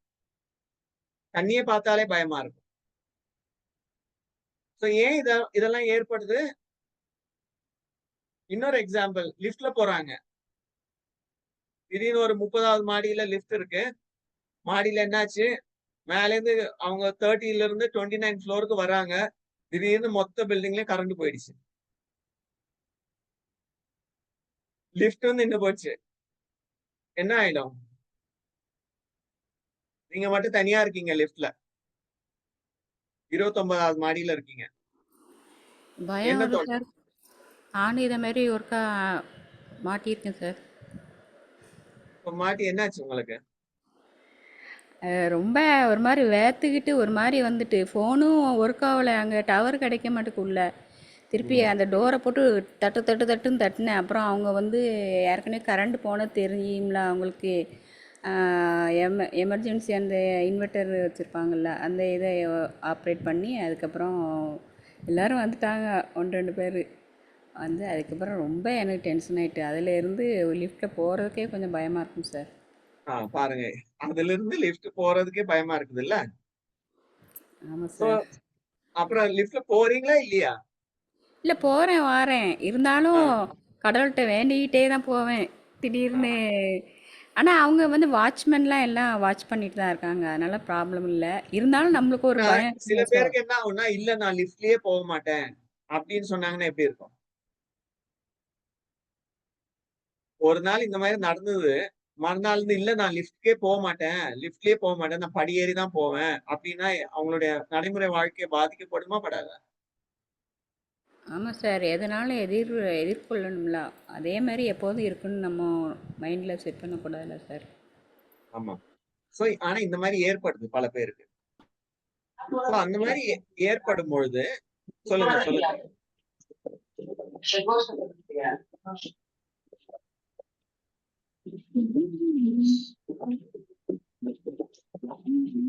ஏதாவது சொல்றீங்களா? மிஸ்பா ஃபாத்திமா நீங்க ஏதோ சொல்றீங்களா? இல்ல. ஓகே. சோ லாஸ்டா ஒரு சம்பவம் நடந்தது சார். சொல்லுங்க. வந்து கோர்ட்ல வந்துகிட்டு லிஃப்ட்ல வந்துட்டு எமர்ஜென்சியா ஒரு அட்வொகேட் வந்து சீனியர் அட்வொகேட் வந்துட்டு போகும்போது ஒரு 12 பேரு உள்ள ஏறிட்டாங்க. பட் பாதி தூரம் போயிட்டு ஓவர்லோடுன்னோனே இதாகி போயிட்டது. கிட்டத்தட்ட 1/2 அன் ஹவருக்கு மேல சிரமப்பட்டுட்டாங்க. அதுல இருந்து அந்த சீனியர் அட்வொகேட் வந்து லிஃப்ட் பக்கமே போறதில்ல. அவரு லிஃப்ட் கிட்ட அப்படி யாராவது கூப்பிட்டாலும் கூட அது வந்து ஒரு மென்டலி ஒரு ஃபியர் மாதிரி ஒரு பதட்டமான சூழ்நிலைக்கு போயிடுறாரு உடனே. இப்பவும் படிக்கட்டு ஏறிட்டு தான் போயிட்டு இருக்காரு.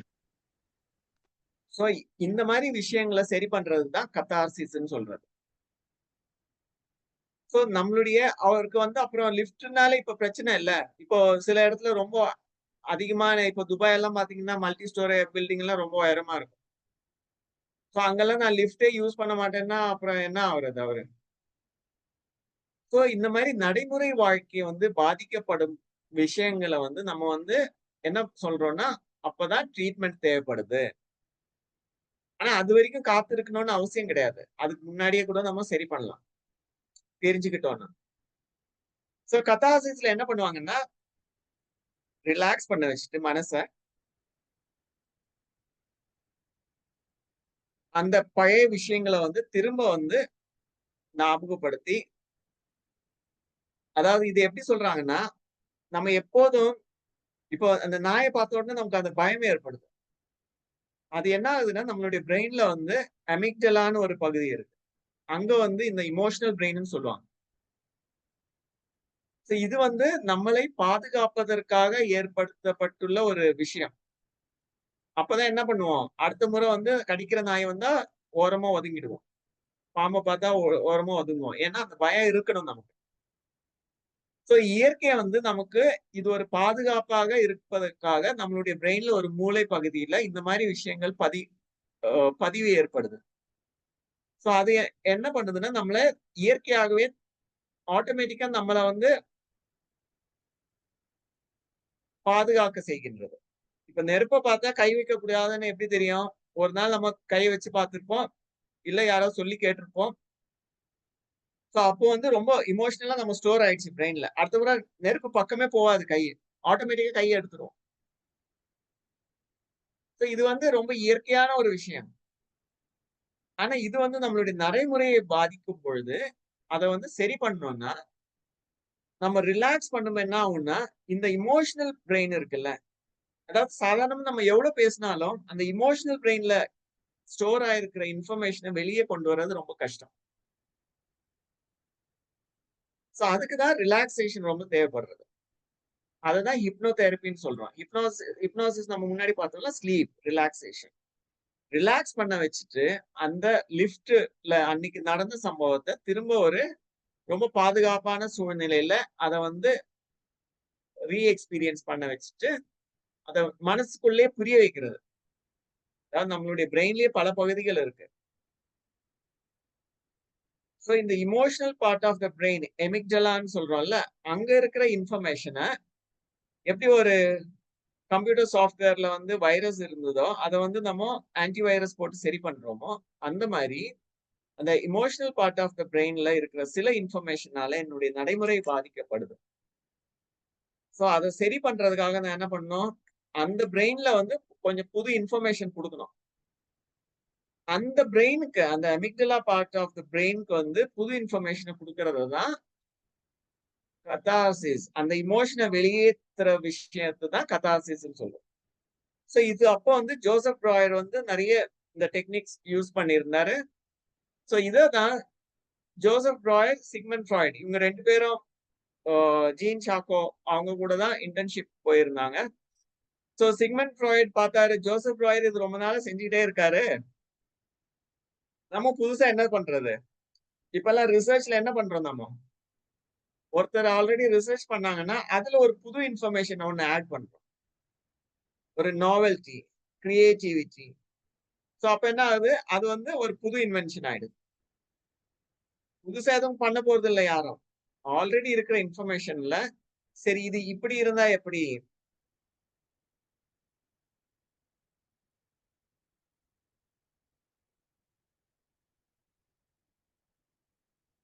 இப்ப கார் இருக்கு. என்ஜின்ல ஓடிட்டு இருக்கு. இப்ப என்ன புதுசா கண்டுபிடிக்கிறோம்? அதே கார் தான். ஆனா இப்போ பேட்டரியில ஓடுது. சோ புது இன்வென்ஷன் ஆயிடுச்சு. சோ ஜோசப் ராயர் வந்து ரிலாக்ஸ் பண்ணி கண்ணை மூடி இந்த எக்ஸசைஸ் பண்ணிட்டு இருந்தாரு. சிக்மண்ட் ஃப்ராய்டு என்ன சொன்னாரு, நான் இதெல்லாம் ரிலாக்ஸ் எல்லாம் ரொம்ப பண்ண வேணாம், கண்ணெல்லாம் மூட வேணாம், கண்ணை திறந்து வச்சுட்டே பண்ணலாம் அப்படின்னு சொன்னாரு. சோ அதனால அதுக்கு ஒரு பேர் வச்சாங்க. ஏன்னா புதுசா பழைய பேர் இல்லைன்னா புது மார்க்கெட்டிங் ட்ரேட் மார்க் எல்லாம் வராது இல்ல. சோ அதனால இவரு ஒரு புது பேர் வச்சாரு. முதல்ல இது எங்க ஆரம்பிச்சது? மெஸ்மெரிசம்ல ஆரம்பிச்சது, ஹிப்னோசிஸ்ல ஆரம்பிச்சது. அப்புறமா ஜோசப் பிராயர் வந்து ஹிப்னோதெரப்பி அதே டெக்னிக் தான் யூஸ் பண்ணிருந்தாரு. ஃப்ராய்டு என்ன பண்ணாரு, அதை வந்து சைக்கோ அனலிசிஸ் அப்படின்னு ஒரு பேரை மாத்தி வச்சாரு. ஸோ அதுல என்னென்ன சேஞ்ச் கொண்டு வந்தாரு? இல்ல ரிலாக்ஸ் பண்ணாம கான்சென்ட்ரேட் பண்ணியே பண்ணலாம். இப்போ அந்த சிஸ்டர் சொல்லியிருந்தாங்கல்ல, கண்ணை மூடி கான்சென்ட்ரேட் பண்ணா கான்சென்ட்ரேஷன் அதிகமா நல்லா இருக்கே அப்படின்னு. அந்த டெக்னிக் தான் கண்ணை மூடி பண்ணது வந்து ஜோசப் பிராயர். சிக்மண்ட் ஃப்ராய்டு சொன்னாரு, இல்ல கண்ணை திறந்து வச்சுட்டே பண்ணலாம். கண்ணு திறந்து வச்சுட்டு ஏதாவது ஒரு இடத்த ஃபோக்கஸ் பண்ணிட்டே பண்ணலாம். அப்போ அட்டென்ஷன் நல்லா இருக்கும். இவர் சொன்னதுலயும் ஒரு டெக்னிக் நல்லா இருக்கு. எதுன்னா, நீங்க கண்ணை மூடி பண்ணும்போது தூக்கம் வந்துடும். பாதி பேர் தூங்கிடுவீங்க. சோ இந்த மெடிடேஷன் டெக்னிக்ஸ்லயும் இந்த மாதிரி இருக்கு. எல்லாரும் கண்ணை மூடி மெடிடேட் பண்ணணும்னு சொல்லுவாங்க. ஆனா சில இன்ஸ்டிடியூஷன்ல என்ன பண்ணுவாங்கன்னா, கண்ணை மூடி இல்ல கண்ணை திறந்து பண்ணணும் அப்படின்னுவாங்க. ஏன்னா கண்ணை ஓபன் பண்ணி பண்ண என்ன அட்வான்டேஜ்னா நீங்க தூங்கிட மாட்டீங்க. சோ ஃப்ராய்டு அதான் சொன்னாரு சைக்கோ அனாலிசிஸ்ல, கண்ணை ஓபன் பண்ணியே பண்ணுங்க. சோ ஜோசப் பிராயர் அவ்வளவு ஃபேமஸ் ஆகல. இந்த ஜீன் சாக்கோ, லிபர்ட், பெர்னிம் இவங்க எல்லாம் ஃபோர் ஃபாதர்ஸ். ஃப்ராய்டுக்கு முன்னாடி ஃப்ராய்டு கத்துக்கிட்டதே இவங்க கிட்ட இருந்து தான் எல்லாமே. ஆனா அவங்க யாரும் அவ்வளவு ஃபேமஸ் ஆகல. ஃப்ராய்டு ரொம்ப ஃபேமஸ் ஆயிட்டாரு. ஏன்னா ஃப்ராய்டு வந்து புதுசு புதுசா நிறைய விஷயங்கள் சொன்னாரு. என்னன்னா ஆழ்மனம்னு ஒண்ணு இருக்கு, கான்சியஸ் மைண்ட்னு ஒண்ணு இருக்கு, அன்கான்சியஸ்னு இருக்கு. புதுசா எதுவும் சொல்லல. ஆனா அதுக்கெல்லாம் பேர் ஒண்ணு கொடுத்தாரு. இது பேரு அன்கான்சியஸ் மைண்டு, இது பேரு சப்கான்சியஸ் மைண்டு, இது பேரு கான்சியஸ் மைண்டு, இது பேரு சூப்பர் கான்சியஸ் மைண்டு, அப்படி இப்படின்னு ஒவ்வொரு பேர் கொடுத்தாருல்ல, அதுல ஃபேமஸ் ஆயிட்டாரு. சரி இப்ப நீங்க சொல்லுங்க. இப்ப எல்லாரும் பதில் சொல்லணும் எனக்கு. சாட் பாக்ஸ்ல ரிப்ளை பண்ணுங்க. எத்தனை பேரு நினைக்கிறீங்க, என்னுடைய மனசுல நான் தான் எண்ணத்தை உருவாக்குகின்றேன் அப்படின்னு எத்தனை பேர் நினைக்கிறீங்க? இதுக்கு ஆமா இல்லைன்னு சொல்லுங்க. என்னோட மனசுல வர எண்ணங்கள் எல்லாம் நான் தான் உருவாக்கின்றேன், நான் தான் கிரியேட் பண்றேன், நான் தான் திங்க் பண்றேன் அப்படின்னு எத்தனை பேர் சொல்றீங்க? நீங்க தான் உங்க மனசுல எண்ணத்தை கிரியேட் பண்றீங்களா? ஆமாவா இல்லையா? சாட் பாக்ஸ்ல எஸ் ஆர் நோ சொல்லுங்க. நோனா இல்ல நான் பண்ணல, அதுவா வருது, பல எண்ணங்கள் தானா வருது, நான் எதுவும் பண்ணல அப்படின்னா நோ சொல்லுங்க. இல்ல நான் தான் எண்ணத்தை கிரியேட் பண்றேன், அதுவா வரல அப்படின்னா எஸ் சொல்லுங்க.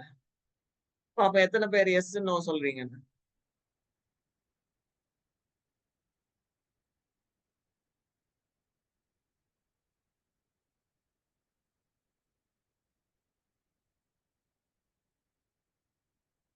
சோ நீங்கெல்லாம் ஓகே, சில பேர் நோ சொல்றீங்க, சில பேர் எஸ். சோ எஸ்ன்னு சொன்னவங்க எல்லாம் என்ன சொல்றீங்க? தாட்ஸ நான் தான் கிரியேட் பண்ணுறேன். நோன்னு சொல்றவங்க வந்து இல்ல நான் கிரியேட் பண்ணல, அதுவா வருது. சரி யாராவது ஒருத்தர் மைக் ஆன் பண்ணி சொல்லுங்க. ஆமாவா இல்லையா? எண்ணங்கள் அதுவா வருதா, நீங்களா கிரியேட் பண்றீங்களா? இல்லைங்க சார், நம்ம நினைக்கிறது தாங்க சார். சார் நீங்க எண்ணங்கள் அதுவா நினைக்கிறது. தான் வருது சார். எண்ணங்கள் அதுவா தான் வருது. அது சரி இல்ல, எதை நம்ம செய்யணும் செய்யக்கூடாதுங்கிறத டிசைட் பண்றது தான் நம்மளுடைய வேலை. சரி நம்ம ஒரு எண்ணங்கள் எக்ஸாம்பிள் பார்ப்போம். ஒரு எக்ஸாம்பிள் சொல்லுங்க சொல்லுங்க. எப்படி? சார் சம்டைம்ஸ் நம்ம யோசிக்கிறது எண்ணங்களா வருது சார். சம்டைம்ஸ் அதுவா வருது சார்.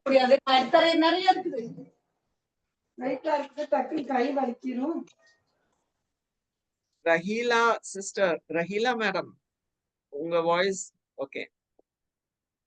சொல்லுங்க அதுவா வருதா இல்ல நீங்களா கிரியேட் பண்றீங்களா? இல்ல ரெண்டு ஓகே ரெண்டுமே நடக்குது Sometimes. அப்படின்னு எத்தனை பேர் சொல்றீங்க? சார் ரெண்டுமே 2மே நடக்குதுன்னு தானே? 2மே நடக்குதுங்க சார். 2மே நடக்குது தான் சார். அதுவா வருதுதான். நல்ல எண்ணங்களும் வருது, தப்பான எண்ணங்களும் வருது. தப்பான எண்ணங்கள் இன் தி சென்ஸ், இப்ப இது அந்த டைம்க்கு அது சூட்டபிள் இல்ல. ஆனா நம்ம டிசைட் பண்றோம். சரி. இது என்னது இது? பென்சில். பென்சில். சரி. இப்போ பென்சில்னு அதுவா வந்ததா இல்ல நீங்களா கிரியேட் பண்ணீங்களா? பார்த்தா தெரியுது சார். அதுவா சரி. வந்துச்சு சார். இது ஏன் மொபைல்னு சொல்ல நீங்க ஏன் கரெக்ட்டா பென்சில்னு சொன்னீங்க? அது நமக்கு தெரியும் சார். அனுபவம் ஏற்கனவே சொல்லிக் குடுத்தது. ஆமா. ஸோ ஏற்கனவே சொல்லிக் தெரியும். குடுத்துருந்தா ஆட்டோமேட்டிக்கா வரும். சரி, இப்ப நான் திரும்ப கேட்பேன் இது என்னதுன்னு. நீங்க என்ன சொல்லணும்னா இது வந்து மொபைல் ஃபோன். இது என்னது இது?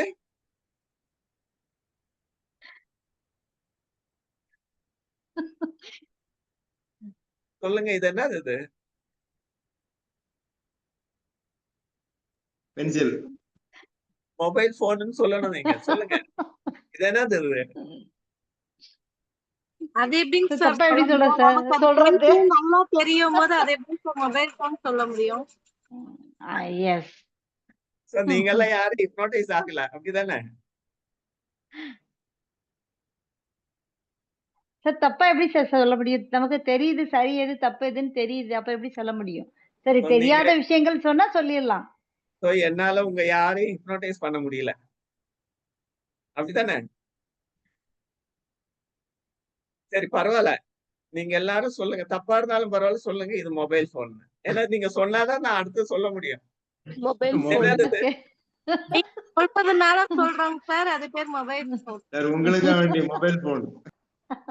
இல்லை சார், உங்களுக்காண்டினாலும் நாங்கள் தப்பாக சொல்ல மாட்டோம். பென்சில் பென்சில் தான். சரி அட்லீஸ்ட் 2 பேரும் தான் ஹிப்னோடைஸ் பண்ணிட்டேன். மொபைல் ஃபோன்னு சொல்லிட்டீங்கல்ல மொபைல் ஃபோன். ஆனா இது என்னன்னா, அதாவது நம்மளுடைய எண்ணங்கள். இது பென்சில்னு ஆல்ரெடி நமக்கு யாரோ சொல்லிக் குடுத்துருக்காங்க. நம்ம மைண்ட்ல மெமரியில இருக்கு அந்த இன்ஃபர்மேஷன். இப்போ கம்ப்யூட்டர்ல கூட எதெல்லாம் நீங்க ப்ரோகிராம்ஸ் அப்லோட் பண்றீங்களோ அதெல்லாம் தானே வேலை செய்யும். அப்லோட் பண்ணாத வேலை செய்யுமா?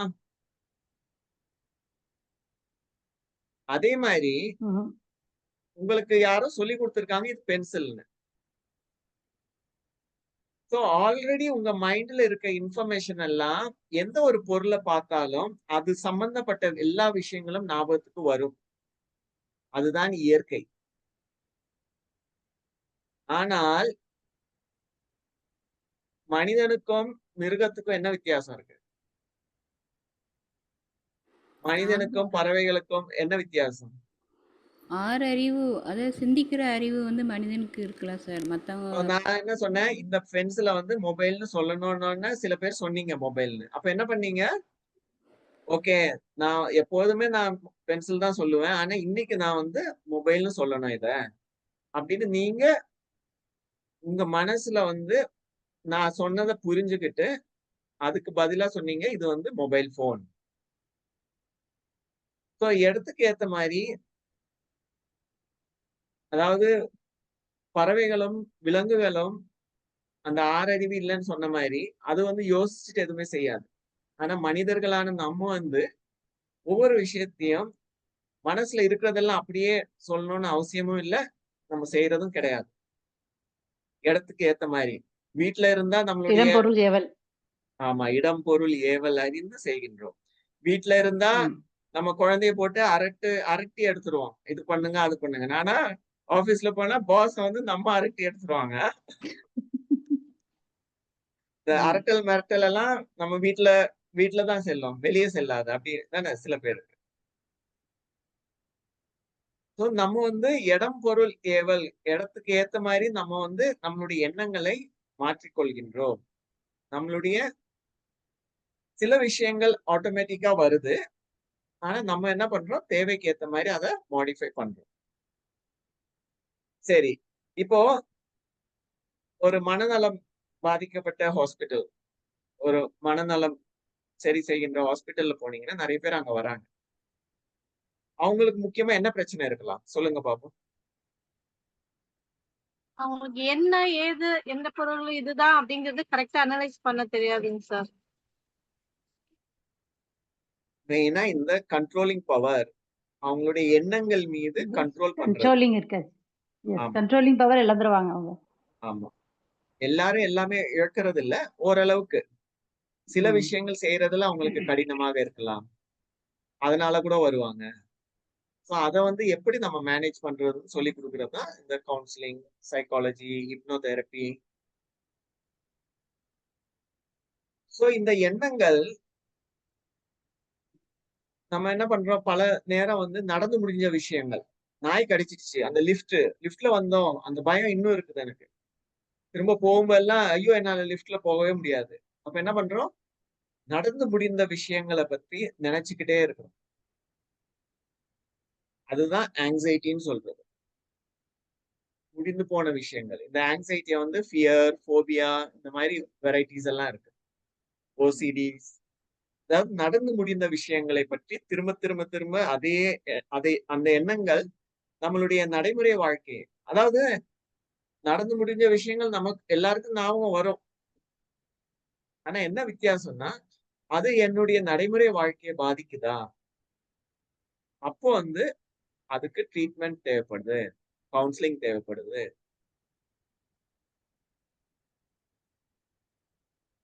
சோ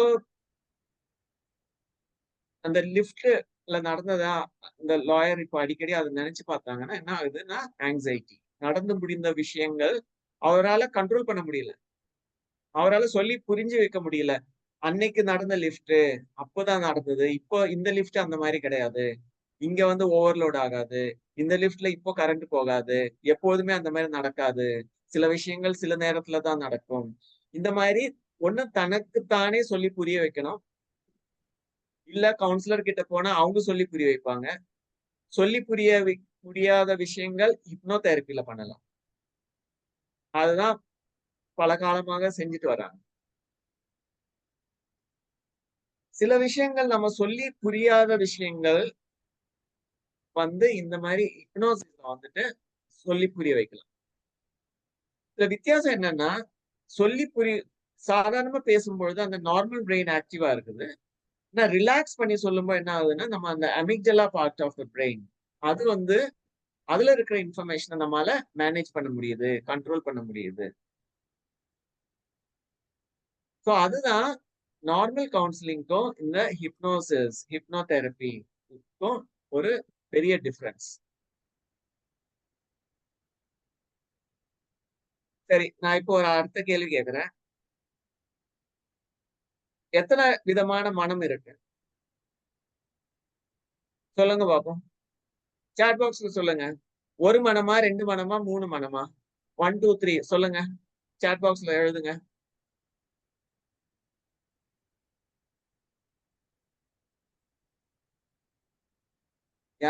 நீங்க எல்லாம் இருக்கீங்களா இல்லையா? யாரும் மெசேஜே காணும்.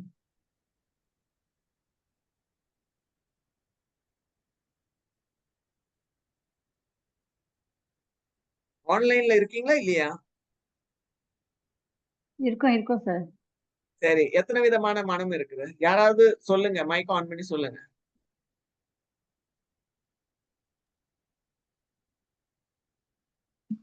என்னென்னு சொல்லுங்க. 2, 3ன்னு சொன்னீங்க. என்னென்ன சொல்லுங்க. சார் ஒண்ணுதான் சார். ஒரு மனம் தாங்க சார். அது நம்ம சூழ்நிலைக்கு ஏத்த மாதிரியும் இல்ல நம்ம ஏத்த மாதிரி இருக்கிறவங்களுக்கு அவங்களுக்கு தகுந்த மாதிரி நம்ம மாத்தி பேசிக்கிறது, நம்ம ஆன்சர் கொடுக்கறது தாங்க சார். நம்ம மைண்ட மாத்தி பேசிக்கணும். சரி, இந்த ஒண்ணுதான்னு சொன்னீங்கல்ல, நீங்க எங்கேயாவது படிச்சீங்களா இது ஒண்ணுதான் இருக்குன்னு? சார் கான்சியஸும் சப்கான்சியஸ் ரெண்டு இருக்குங்க சார். நம்ம மனசால நினைக்கிறத ஒன்று, அதுக்கப்புறம் நம்ம மனசு நினைக்காம எப்படி அன்கான்சியஸாக சில விஷயங்கள் செய்வோமே, அப்படியும் உண்டுல சார். டவுட்டோட தான் சொல்லுவேன். ஓகே. அதாவது உண்மையிலேயே இதெல்லாம் நம்ம புரிஞ்சுக்கிறதுக்காக சொல்லுகின்ற விஷயங்கள். Conscious, unconscious, subconscious. உண்மையில என்ன இருக்குதுன்னா, இன்ஃபர்மேஷன் இருக்கு. அப்புறம் நீங்க இருக்கீங்க. 2 பேர் தான் இருக்கீங்க. அதாவது மனம் சம்பந்தப்பட்ட நோய்கள்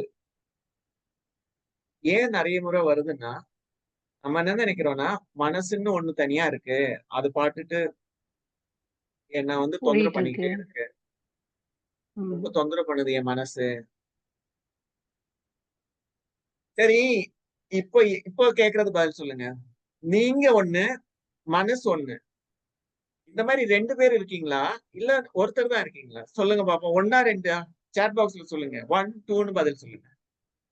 நீங்க ஒரு ஆள் இருக்கீங்க. மனசுன்னு ஒண்ணு இருக்கு. இந்த மாரி 2 இருக்கா? இல்ல 1 தான் இருக்கா? அப்ப ஏன் மனசு மனசுன்னு நம்ம எப்ப பார்த்தாலும் மனசு மனசுன்னு சொல்லிட்டே இருக்கோம். அது என்னது அது?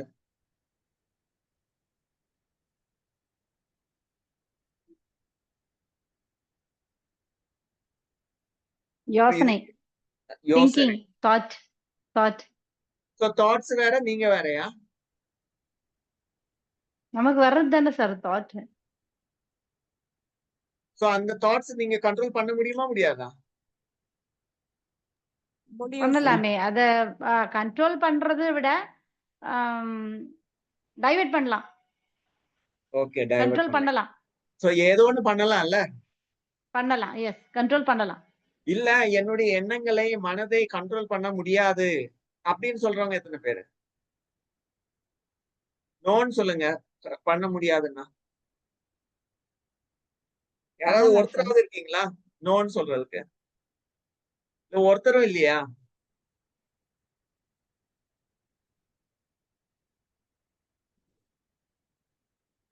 ஐ திங்க் யாரும் இல்ல சார். இன்னொன்னு சொல்றதுக்கு இல்ல அவங்கவங்க மனச கண்ட்ரோல் பண்ண முடியும் சார். மனசு முடியும். கண்ட்ரோல் பண்ண முடியலன்னா அவங்க வந்து மென்டலி அவங்க வந்து அப்நார்மலா இருக்காங்கன்றது அர்த்தம். புரிஞ்சுக்கிட்டீங்க. சோ என்னோட கிளாஸ் இன்னைக்கு என்ன சொல்லணுமோ அது கரெக்ட்டா போய் சேர்ந்துடுச்சு மெசேஜ். சோ நீங்கலாம் யாருக்கும் மனநோயே கிடையாது. அப்படிதானே? உங்க எல்லாருக்கும். நல்ல விஷயம் தானே? அல்ஹம்துலில்லாஹ். எஸ் ஆமாம் சார். சார், நாங்களாம் நல்லா இருக்கோம். அல்ஹம்துலில்லாஹ். இல்லை. கரெக்ட். அதாவது நம்மளுடைய எண்ணங்களை நம்ம சிந்திச்சு சுயமா அத வந்து மேனேஜ் பண்ண முடிந்தால் நமக்கு எந்தவித மனநோயும் வர வராது. சாத்தியக்கூறுகள் கிடையாது. சார் என்னது ஒரு கொஸ்டின் இருக்கு சார். கேளுங்க. இப்ப நீங்க சொன்னீங்க இல்லையா? ஒரு லிஃப்ட் வந்து அ ஸ்டக் ஆயிருச்சு கரண்ட் இல்லாம. அதால அதுல பயம்ன்னு வந்துச்சுன்னு சொல்லி, அத நம்ம இது பண்ணி இப்ப நம்ம டிஸ்கஷன் பண்ணிட்டு இருக்கோம். ஆனா இதுவே ஒரு நல்ல விஷயங்களுக்கு நம்ம நெனச்சு பார்க்கறது இல்ல சார். மோஸ்ட்லி நெனச்சு பார்க்கறது இல்ல. ஒரு ஒரு ம் அ ஒரு நகைச்சுவையா இருக்கட்டும், மோஸ்ட்லி நெனைக்கிறது இல்ல. ஆனா அத ஏன் நம்ம அவ்ளோ தூள் பிடிக்க வைக்கிறோம்? ஏன் நம்ம வந்து அத மைண்ட்ல அவ்ளோ ஸ்ட்ரெஸ் குடுத்து பிடிக்க வைக்கிறாங்கன்றது தெரியல. ஆனா ஒரு சிலர் இருக்காங்க தான். இத மட்டும் புடிச்சு வைக்கிறாங்க. அந்த நல்ல செய்திகள், சந்தோஷமான, நகைச்சுவையான, தன்னுடைய வாழ்க்கையில ஒரு நல்ல விஷயங்கள் நடந்தத நெனச்சு பார்க்கறது இல்ல. ஏன் சார் அது?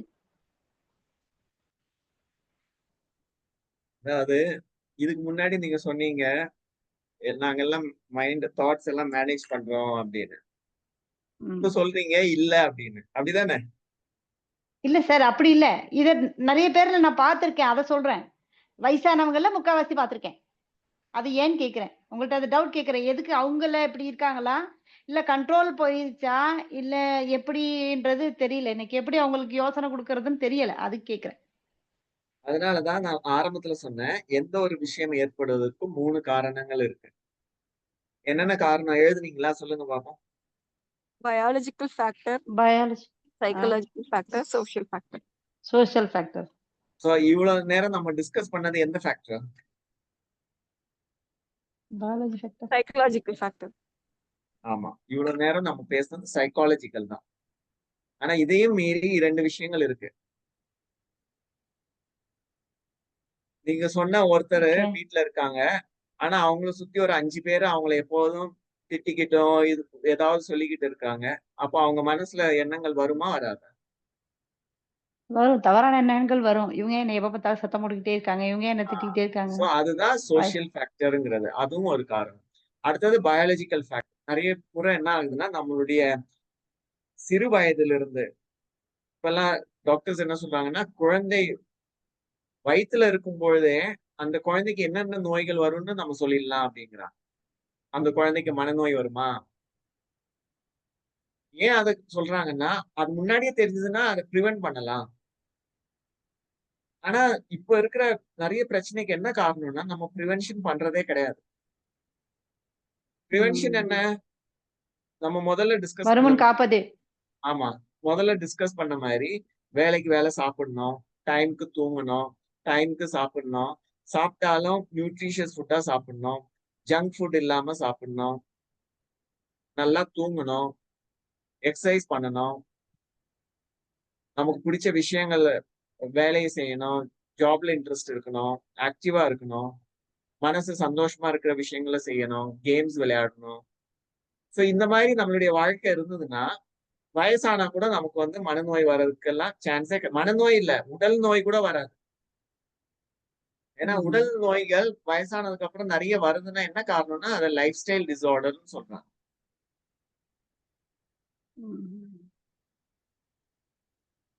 சோ நீங்க கேட்ட கேள்விக்கு பதில் இதுதான். சைக்காலஜிக்கலி நீங்க ஃபிட்டா இருந்தாலும், உங்களுடைய உடல் எப்படி இருக்கு? நீங்க காலையில இருந்து சாப்பிடவே இல்ல, வேலைக்கு போறீங்க, சாயங்காலம் வீட்டுக்கு வரீங்க. அப்போ உங்க மனசுல சோர்ந்து போயிரும். சந்தோஷம் இருக்குமா? இருக்காதா? இருக்காது சார்.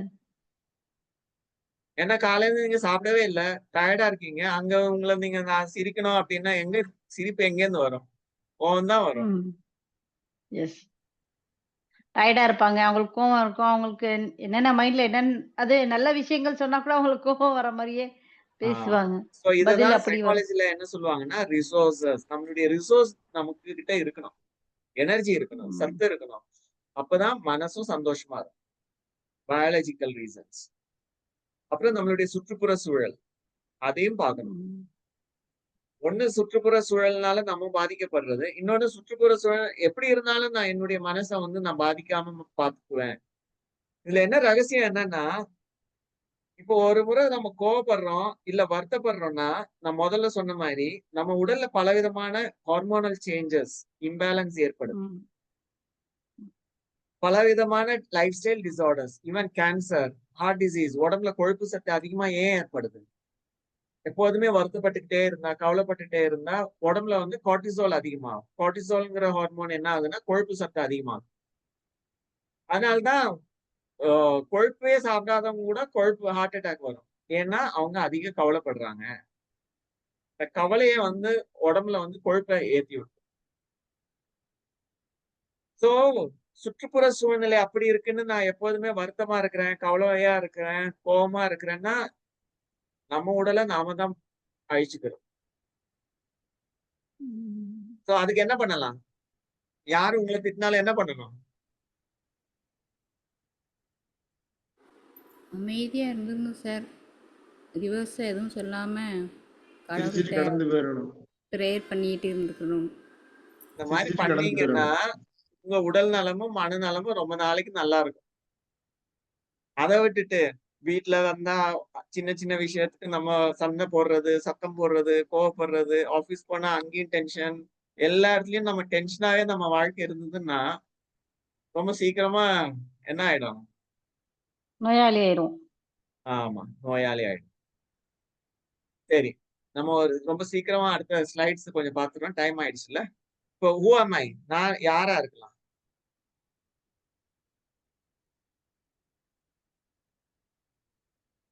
ஆப்ஷன் கொடுங்க சார். அதான் நானும் திருப்பேன். ஓகே. சோ இதுல ரெண்டு இருக்கு. ஸ்ட்ரெஸ் கான்சியஸா இருக்கேனா இல்ல பிளிஸ் கான்சியஸா இருக்கேனா? நம்மளுடைய மனம் எப்படி இருக்கு? இந்த குழந்தை மாதிரி இருக்குதா இல்ல இந்த சிங்கம் மாதிரி இருக்குதா? சொல்லுங்க. குழந்தை மாதிரிங்க சார். ஆமா, அந்த மாதிரி இருந்தா உங்களுக்கு எந்த நோயும் வராது. சோ இதெல்லாம் நம்மளுடைய இயற்கையான குணங்கள். சந்தோஷமா இருக்கிறது, கிராட்டிடியூட், அன்பா இருக்கிறது, நம்பிக்கையா இருக்கிறது, ரெஸ்பெக்ட் கொடுக்கிறது, கோஆபரேஷன், சப்போர்ட் பண்றது, இதெல்லாம் வந்து நம்மளுடைய இயற்கையான வேல்யூஸ், குணங்களை வந்து நம்மளுடைய நடைமுறை வாழ்க்கையில நம்ம கொண்டு வந்தோம்னா நம்ம ஹெல்த்தியா இருக்கலாம். சோ ரெண்டு விதமான ஹாப்பினஸ் இருக்கு. இந்த ஹிடானிக், யுடோமேனிக்னுவாங்க. ஹிடானிக்ங்கிறது சினிமா பாக்குறது, பீச்சுக்கு போறது, ஐஸ்கிரீம் சாப்பிடுறது, பிரியாணி சாப்பிடுறது இதெல்லாம் கூட மகிழ்ச்சியை ஏற்படுத்தும். ஆனா நிலையானதா இது இந்த மாதிரியான மகிழ்ச்சி? எது நிலையான மகிழ்ச்சி? கிடையாது. நிலையான ஓ! மகிழ்ச்சிங்கிறது சுயமா சுயமா எப்படி வரும் மகிழ்ச்சி? நம்மளை நாமே என்கரேஜ் பண்ணிக்கிறது சார். எதுவாக இருந்தாலும் பெருசாக எடுத்துக்காம அதை வந்து ஒரு நல்லதாக கடந்து போகணும் அப்படின்னு நினைக்கிறேன் சார். நாமளா அடுத்த உருவாக்கணும். நொடி நிரந்தரம் இல்லாத வாழ்க்கையில வாழ்றோங்கிறத மெயின்ல நினைச்சாலே நடக்கிறது எதுவுமே சாதாரணமா தெரியும் சார். என்ன சீக்ரெட் சொன்னீங்க? திரும்ப சொல்லுங்க அடுத்த எல்லாருக்கும். அடுத்த நிமிஷம் நிரந்தரம் இல்ல அப்படிங்கறத நம்ம உணர்ந்தாலே இப்ப இருக்கிற நிமிடம் ஹாப்பியா இருக்கணும்னு தோணும் சார். எந்த ஒரு கஷ்டமும் வந்து ரொம்ப நம்மள போட்டு ஆழ்த்திக்காம மைண்ட் அவுட்டா வச்சிடலாம். கரெக்ட். இது ஒரு விதம், ஒரு வித்தை. fact. நம்பிக்கையா இருக்கிறது சார். இதுவும் கடந்து போகும்ன்ற நம்பிக்கை. ஆமா, இதுவும் கடந்து போகும். இந்த மாதிரி பல விஷயங்கள் இருக்கு. சோ எல்லா தானா விஷயம் சொந்தமா மாத்திக்கலாம் இல்ல சார்? அந்த ஆமா. சந்தோஷத்துக்கு தாமா மாத்திக்கலாம். இல்ல ஒரு இப்போ பாட்டு கேட்கிறவங்க இருந்தா பாட்டு கேட்பாங்க. குரான் கேட்கிறவங்க இருந்தா கேட்பாங்க. ஏதாவது இப்படி லெக்சர் கேட்கிறவங்க கேட்பாங்க. அப்படி கொஞ்சம் மைண்ட் ரிலாக்ஸ் பண்ணி மாத்திப்பாங்க. இல்ல கொஞ்சம் எக்ஸர்சைஸ் பண்ணுவாங்க. இல்லாட்டி வாக் பண்ணுவாங்க. எதையோ பண்ணுவாங்க. ஆனா தன்னை வச்சுப்பாங்க. ஆமா. முக்கியமா வந்து நம்மளுடைய நடைமுறை வாழ்க்கைய வந்து ஹெல்த்தியா வச்சுக்கணும். ம். நம்மள முக்கியமானது அத மனமும், எஃபெக்ட் உடலும் பண்ணாம. தான். ஆமா. மனதுக்கும், உடலுக்கும் எது தேவையோ, அத வந்து நம்ம கரெக்ட்டா செஞ்சுட்டு வந்தோம்னா, எப்பொழுதுமே நம்ம மனசு வந்து லேசா இருக்கும். ஏன்னா நம்மளுடைய இயற்கையான குணம் அமைதியா இருக்கிறது, அன்பா இருக்கிறது, சந்தோஷமா இருக்கிறது. ஆனா அந்த இயற்கையான குணம் எப்ப இருக்கும்னா, நம்ம வேலைக்கு வேலை சாப்பிட்டோம், டைம்க்கு தூங்கணும், டைம்க்கு சாப்பிட்டோம், எக்சர்சைஸ் பண்ணோம், நமக்கு பிடிச்ச நம்ம மனசு ஆக்டிவிட்டியோ எல்லாம் பண்ணி இருந்தோம்னா, ஆட்டோமேட்டிக்கா நமக்குள்ள ஒரு நிம்மதி இருக்கும். காலையில நீங்க வேலைக்கு போய் சாயங்காலம் வந்தீங்கன்னா, ஓகே நான் இன்னைக்கு ஒரு நல்ல வேலை செஞ்சேன். ரொம்ப நிம்மதியா இருக்கு. ஒரு 10 பேருக்கு ஹெல்ப்ஃபுல்லா இருந்தேன். அதே மாரி இந்த மாரி ஒவ்வொரு நெறைய பேருக்கு நெறைய விஷயங்கள் வந்து ஒரு திருப்திய குடுக்கும். ஆனா அது இல்லாம என்ன ஆகுது? இல்ல நான் வந்து சினிமாக்கு போணும். ஒரு வாரத்துல ஒரு 5 படம் பார்க்கணும். இல்ல சுத்தி பார்க்கணும். இந்த மாரி ஒரு எக்ஸ்டர்னல் திங்ஸ்ல நெறைய சாப்பிடணும். பிடிச்சமான விஷயங்கள சாப்பிடணும். இந்த மாரி ஓகே சாப்பிடலாம். இதெல்லாம் செய்யலாம். செய்ற தவறுன்னு கிடையாது. ஆனா அது அது இல்லாம எனக்கு மகிழ்ச்சி கிடையாது. அப்படிங்கிற ஒரு பட்சத்துல தான் என்ன ஆகுதுன்னா, நமக்கு பல ப்ராப்ளம்ஸ் வர்றது. சோ நம்ம இத பிரிச்சு தெரிஞ்சுக்கணும். எது இயற்கை நிரந்தரமான ஒரு மகிழ்ச்சி, எது ஒரு இடானிக்னா ஒரு அ ஷார்ட் டியூரேஷன் ஹாப்பினஸ். இடோமேனிக்னா நிரந்தரமான. அது எதுன்னு நம்ம புரிஞ்சுகிட்டு, அது நம்ம வாழ்க்கையில அதிகமா கொண்டு வந்தோம்னா, நெறைய பிரச்சனை இருக்காது. ஆனா இதெல்லாம் ஏன் ஏற்படுது? நமக்கு நாமே நான் யாருன்னு தெரிஞ்சுக்கணும். சோ சைக்காலஜிஸ்ட் கிட்ட ஏன் போறாங்க? ஹிப்னோதெரபி ஏன் பண்றோம்னா, நம்மளுடைய வாழ்க்கையில பல விஷயங்கள் இருக்கு. சிறு வயதில இருந்து இன்னைக்கு வரைக்கும். அதெல்லாம் நமக்கு எதுவுமே பாதிக்கிறது இல்லன்னா பிரச்சனையே கிடையாது. நீங்க எந்த சைக்கியாட்ரிஸ்ட் கிட்டயோ, டாக்டர் கிட்டயோ போகணும்னு அவசியமே இல்ல. உங்க மனம் லேசா இருக்கு, உடல் லேசா இருக்குன்னா பிரச்சனையே கிடையாது எங்கேயும். ஆனா எனக்கு அந்த லிஃப்ட்ல போனது அன்னைக்கு இன்னைக்கும் எனக்கு பயமா இருக்கு. இல்ல சின்ன வயசுல நடந்த விஷயங்கள் எனக்கு இன்னைக்கும் கவலையா இருக்குது. அந்த மாரி எல்லாம் இருக்கும்பொழுது தான் நமக்கு என்ன ஆகுதுன்னா, ஸ்ட்ரெஸ் நம்ம கான்ஷியஸ்னஸ்ல இருக்கும்போ, நம்மளுடைய பெர்சனாலிட்டி அதனால பாதிக்கப்படுது. சோ ஹிப்னோதெரபில இதெல்லாம் சரி பண்ணலாம். நம்மளுடைய அந்த அப்சஷன் ஆஃப் தாட்ஸ் நடந்து முடிந்த விஷயங்களை பற்றி நினைக்கும்போது ஆங்ஸைட்டிங்கிறோம். அது கூடவே ஃபியர், ஃபோபியா, வரிஸ், ஓசிடிஸ் இந்த மாரி விஷயங்கள் வரும். இல்ல நடக்கப் போகின்ற விஷயங்கள பத்தி கவலைப்படும்போது அத டிப்ரஷன் சொல்றோம். இல்ல நான் மாத்தி சொல்லிட்டேன். நடந்து முடிந்த விஷயங்கள் வந்து டிப்ரஷன். நாளைக்கு என்ன நடக்குமோன்னு நடந்து முடிந்த விஷயங்களை பற்றி அதை பேஸ் பண்ணி நாளைக்கு என்ன நடக்குமோன்னு நம்ம ஆங்ஸைட்டி வருது இல்ல ஆங்ஷியஸா இருக்கணும். அது வந்து ஆங்ஸைட்டின்னு சொல்றோம். நடந்து முடிந்த விஷயங்களை பற்றி கவலைப்படுவத டிப்ரஷன் சொல்றோம்.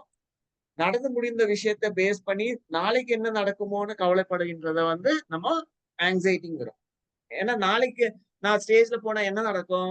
Fear, phobia. ஐயோ! அப்படி போனா பஸ்ல போனா ஒரே இதுவா இருக்குமே. சோ இதெல்லாம் ஆங்ஸைட்டி டைப்ஸ் ஆஃப் ஆங்ஸைட்டிஸ். ஐயோ அன்னைக்கு இப்படி நடந்து போச்சே, அன்னைக்கு நாய் கடிச்சதே, அன்னைக்கு லிஃப்ட்ல நடந்ததே, எனக்கு இன்னைக்குமே நடக்குமே அப்படின்னு கவலைப்பட்டுட்டே இருக்கிறது. இது வந்து டிப்ரெஷன், பைபோலார் இந்த மாதிரி எல்லாம் இருக்கு. சோ இதே நம்ம வாழ்க்கையில ரெகுலரா வச்சுட்டோம்னு வச்சுக்கோங்க, இதை ஆங்ஸைட்டி பர்சனாலிட்டின்னுவாங்க, டிப்ரெசிவ் பர்சனாலிட்டி டிசார்டர் அப்படின்னுவாங்க. அது வந்து இயற்கையாவே ஆயிடும். நீங்க சிரிக்கணும்னு நினைச்சாலும் சிரிக்க மாட்டீங்க, கவலையா இருக்கும், வருத்தப்பட்டுட்டே இருப்பீங்க. சோ இது வந்து நம்மளுடைய பர்சனாலிட்டியை பாதிக்குது. எந்த மாதிரி? இந்த மாதிரி நம்ம என்ன நினைக்கிறோமோ அதுவாக நம்ம மாறிடும், நம்ம ப்ரோக்ராமா மாறிடும். ம். சோ இந்த இன்ஃபர்மேஷன் எப்படி உங்க டேபிள் மேல நிறைய பொருட்கள் இருக்குதோ, அதே மாதிரி நம்மளுடைய மூளைக்குள்ள, நம்மளுடைய மனதுக்குள்ள பல விஷயங்கள் இருக்கு. அதுல எங்க நம்மளுடைய கவனம் செல்லுதோ அதை போலவே நாம் மாறுகின்றோம். சோ நீங்க எல்லாரும் இப்போ ஒரு நிமிஷம் எல்லாரும் கொஞ்சம் புன்முறுவல் செய்யுங்க. ஓகே, வீடியோ ஆன் பண்ணலனாலும் பரவாயில்ல, கொஞ்சம் சிரிங்க எல்லாரும். உங்க எல்லாராலும் சிரிக்க முடியுதா? Yes or no? சாட் பாக்ஸ்ல எஸ் சார். சொல்லுங்க. Yes sir. Yes sir. அதாவது நடந்து முடிந்த விஷயத்தை பற்றியும் கவலை இல்லாமல், நடக்க போகின்றதை பற்றியும் கவலைப்படாமல், என்னால இப்போ நிம்மதியாக சிரிக்க முடியும். Yes sir. சோ அந்த மாதிரி முடிஞ்சதுன்னா உங்களுக்கு எந்த பிரச்சனையும் இல்லை. அதாவது ஏன் நீங்க முதல்ல கேட்ட மாதிரி ஏன் சில பேர் கவலையில இருக்கிறாங்கன்னா, ஆஸ் அ கவுன்சிலர் நீங்க அவங்களுக்கு எப்படி ஹெல்ப் பண்ணலாம்னா, அந்த கவலையை பத்தி சிந்திக்கிறதுக்கு ஒரு டைம் கொடுக்கணும். சரி, எனக்கு வந்து அடுத்த மாசம் ஒரு 10 லட்சம் ரூபாய் தேவைப்படுது, அது கிடைக்கலன்னா நிறைய பிரச்சனை ஆயிடும். இது வந்து கவலை. ஐயோ கிடைக்கலன்னா நான் அப்படி ஆயிடும், இப்படி ஆயிடும்னு கவலைப்படுறது ஒரு டிப்ரெஷன்லயும் கொண்டு போயிடும். ஐயோ நாளைக்கு அது வரலன்னா என்ன ஆகுறதுன்னு நடக்காத பத்தி கவலைப்படும்போது அது வந்து ஆங்ஸைட்டிலயும் போயிடும். ஆனா இதையே நான் நாள் முழுக்க நினைச்சுக்கிட்டே இருந்தா 10 லட்சம் வந்துருமா? என்ன பண்ணலாம் சொல்லுங்க பாப்போம். இப்ப உங்களுக்கு 10 லட்சம் வேணும் அடுத்த மாசம், என்ன பண்ணலாம்? அதுக்கு என்ன செய்யணும்னு முயற்சி பண்ணணும் சார். என்ன யோசிக்கணும், நம்ம எப்படி கிடைக்கும், இல்ல யார்ட்டையாவது வாங்கலாமா, இவங்கள்ட்ட கேட்கலாம். யோசிக்கணும், ப்ரே பண்ணணும், Thoughts யோசிக்கணும், அதுக்கு சரியான தெரிஞ்சுக்கணும். வழிமுறைக்கு போகணும், அதுக்கு ப்ரேயும் பண்ணணும். So, அதுக்கான வழிமுறைகள் எல்லாம் நீங்க பண்ணணும், அது மூலம் முயற்சியும் நம்ம பண்ணணும். so அந்த மாதிரி அதான் ரெண்டும். அந்த மாதிரி முயற்சி எல்லாம் எடுக்கிறவங்களா இருந்தா கவலைப்படுறதுக்கு டைம் இருக்குமா? ம்ஹும். வருத்தப்படுறதுக்கு டைம் இருக்குமா? No sir, no sir. So இந்த மாதிரி பிரச்சனைகள், சேலஞ்சஸ் வாழ்க்கையில வரும்போ கவலையிலையும் வருத்தத்திலையும் நம்மளுடைய டைமை பாஸ் பண்ணும் பொழுதுதான் நமக்கு இந்த மாதிரி கவுன்சிலிங் தெரப்பி எல்லாம் தேவைப்படுது. சோ கவுன்சிலிங் தெரப்பில என்ன பண்ணுவாங்க, அந்த இஷ்யூவை ப்ராப்ளம் சால்வ் பண்றதுக்கு எப்படி பண்ணலாம், நமக்கு நாமே நமக்கு சொல்லி புரிய வைக்காத பட்சத்துல அடுத்தவங்களோட ஹெல்ப்பை எடுக்கிறோம். As a counsellor, as a therapist நம்ம என்ன பண்ணுவோம், உட்காந்து ஓகே இதுக்கு வந்து இந்த மாதிரி பண்ணுவோம், இப்படி ஆரம்பிக்கலாம், இப்படி செய்யலாம். ஸோ இந்த மாதிரி டிஸ்கஷன் எல்லாம் பண்ணி அந்த ப்ராப்ளமுக்கு வந்து அது நாள் முழுக்க சிந்தனை செய்யாமல் அதுக்குன்னு ஒரு டைமை ஒதுக்கி நம்ம அதை பத்தி திங்க் பண்ணி கிளியர் பண்ணா என்ன ஆகும்னா, நாள் முழுக்க அதை பத்தி கவலை பண்ணணும்னு அவசியம் கிடையாது. ஆனா இந்த மாதிரி மனநலம் பாதிக்கப்படுகிறவர்கள் என்ன நடக்குதுன்னா, இந்த மாதிரி அதுக்குன்னு டைம் ஃபிக்ஸ் பண்றது கிடையாது. கவலைன்னா அதை பத்தி யோசிச்சு கிளியர் பண்றோம், யாருக்கையாவது கேட்கணும், முடிவு பண்ணணும். சோ அந்த மாதிரின்னா பிரச்சனை கிடையாது. ஆனா பிரச்சனையே டெய்லி அதை பத்தியே நினைச்சு நினைச்சு நினைச்சு இருந்தா அப்புறம் அது வந்து நோயா மாறுது. சோ ஹிப்னோதெரபில கூட என்ன பண்றோம்னா, பல விஷயங்கள் எப்படி ஆழ்மனசுன்னு சொல்றோம். ஆழ்மனசுன்னு அவ்வளவு பெரிய இது. ஆழ்மனசுன்னா அந்த amygdala part of the brain, அந்த emotional part of the brain. So அங்க அந்த மாதிரி ஏதாவது அப்சஷன் ஆஃப் தாட்ஸ் இருக்கா, ஏதாவது மெமரிஸ் இருக்கா, என்னால இப்பவும் அலர்ட்டா இருக்க முடியலையா, என்னால சந்தோஷமா இருக்க முடியலையா, அப்போ ஹிப்னோதெரபில வந்து நம்ம அந்த மாதிரி ரிலாக்ஸ் பண்ணி அந்த சரியான இஷ்யூஸ் என்னென்னலாம் ஆராய்ந்து ரிலீஸ் பண்றது ரொம்ப ஈஸியான ஒரு டெக்னிக் ஹிப்னோதெரபி. ஸோ ஸோ இதுல ஃபர்ஸ்ட் என்ன பண்றோம், அவேர்னஸ். அது என்ன பிரச்சனைன்னு நம்ம தெரிஞ்சுக்கணும். அப்புறம் அக்செப்ட் பண்றோம். யாராவது சொல்றாங்க நீ எப்ப பார்த்தாலும் கவலைப்பட்டுட்டே இருக்கிற, கோவப்படுற அப்படின்னா, இல்ல அவங்க எல்லாம் அப்படிதான் சொல்லிட்டு இருக்காங்க, நான் நல்லாதான் இருக்கேன் அப்படின்னு நான் அதை அக்செப்டே பண்ணல. நான் அக்செப்ட் பண்ணாத பட்சத்துல அது மேல நான் வந்து ஆக்ஷனே எடுக்க முடியாது. ஆனா ஓகே அவங்க சொல்றாங்களா நான் இந்த மாதிரி பண்றேன்னு. ஓகே அந்த மாதிரி பண்றேனா? ஆமா அப்படிதான் பண்றேன். சரி நாளைக்கு அந்த மாதிரி நான் பண்ண மாட்டேன். நாளைக்கு நான் என் வேலையை ஒழுங்கா செய்யறேன். அப்ப என்ன ஆகுதுன்னா அவேர்னஸ்ல வந்தது, அதை அக்செப்ட் பண்ண, அப்புறம் அதை திருத்திக்கிட்டேன். ஸோ இதுதான் இமோஷனல் ஹீலிங் ப்ராசஸ். இது எப்படி எல்லாம் பண்ணலாம்?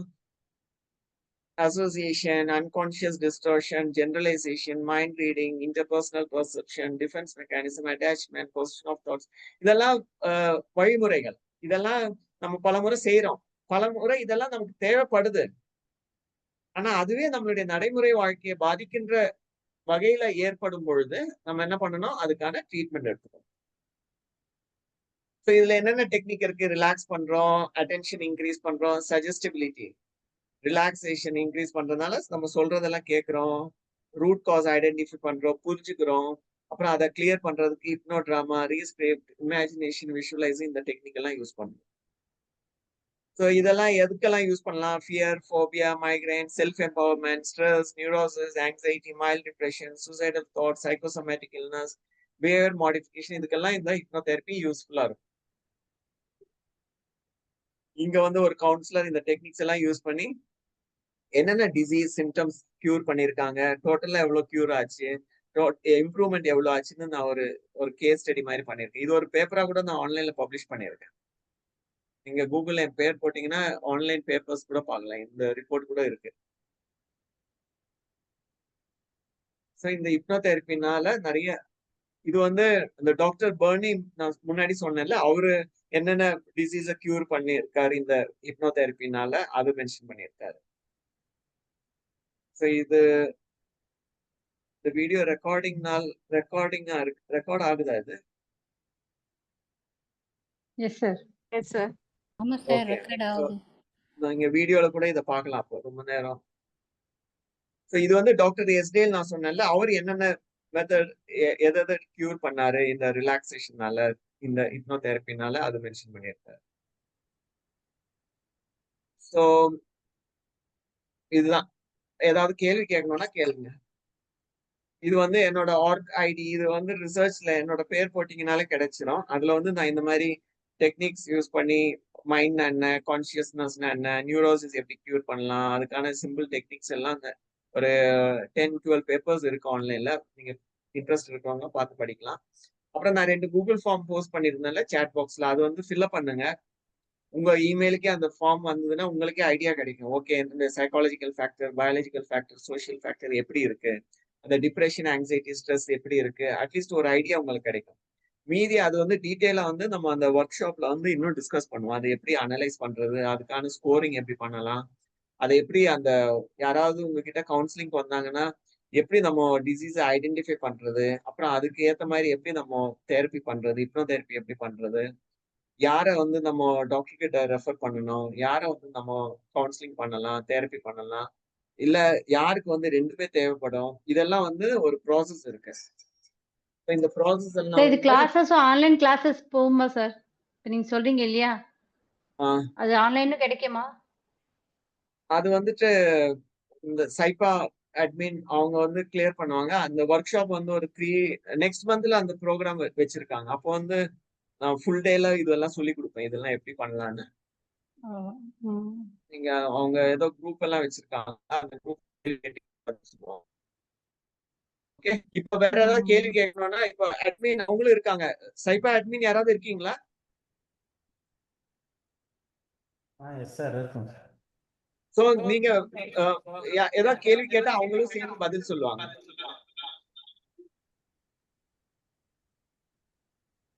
நீங்க என்கிட்ட கூட ஏதாவது கேள்வி கேட்கணும்னா கேட்கலாம் இப்போ.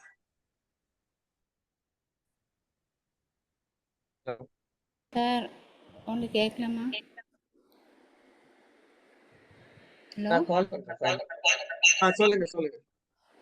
சார், இந்த டயபெட்டிக் பேஷண்ட் அவங்க வந்து லைஃப் ஸ்டைல் டிஸார்டர்னு சொல்கிறாங்களே, ஆனால் மைண்டு ரிலாக்ஸாக வச்சாலும் டயபெட்டிக் அது கண்ட்ரோல் ஆகும்னு சொல்லுவாங்க சார், அது உண்மைதானா சார்?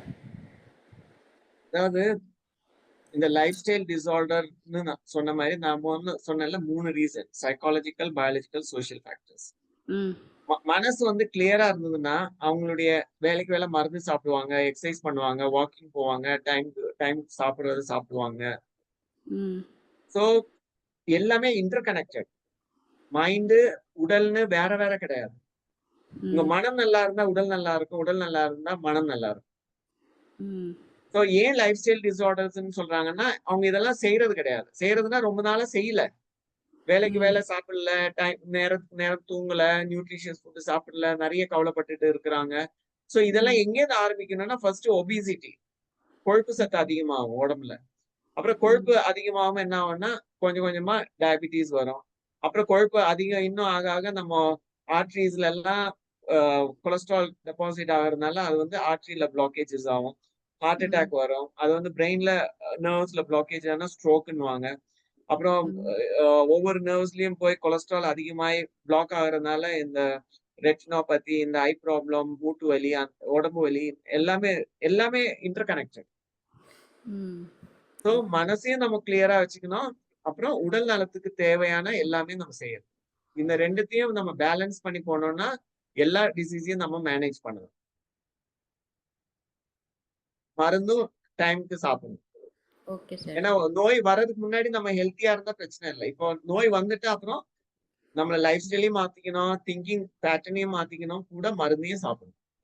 அப்போ சீக்கிரமா வந்து இம்ப்ரூவ்மெண்ட் இருக்கும். Okay sir. Thank you sir.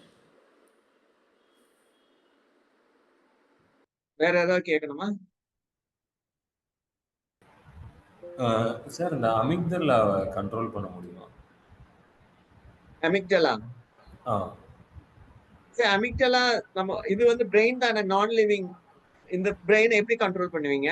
நம்ம இந்த மாதிரி திங்கிங் ப்ராசஸ்னால பாசிட்டிவ் நல்ல விஷயங்களை நம்ம யோசிச்சா ஆட்டோமேட்டிக்கா அந்த இமோஷனல் பிரெயின் வந்து காமா இருக்கும். ம் அமிக்டலாங்கிறது ரொம்ப யூஸ்ஃபுல்லா இருக்கு. அதாவது நம்மளுடைய சிம்பத்தட்டிக் சிஸ்டம், பாராசிம்பத்தட்டிக் சிஸ்டம். அதாவது அமிக்டலானா இப்ப நாயை பாக்குறீங்க, கடிக்க வருதுன்னா உடனே என்ன ஆகுது? நமக்கு ஓட தோணுது. அதாவது நம்ம கைக்கும் காலுக்கும் எனர்ஜி அதிகமா இருக்கும். அதனால என்ன ஆகும்னா, ஒண்ணு ஓட முடியும் நம்மளால, இல்ல அந்த நாய் கூட சண்டை போட முடியும். சோ அமிக்டலாவோட முக்கியமான ஃபங்க்ஷன் இதுதான். நம்மளுடைய சிம்பத்தட்டிக் சிஸ்டம் ஆக்டிவா இருக்கும்போ அலர்ட் ஆயிடுவோம்.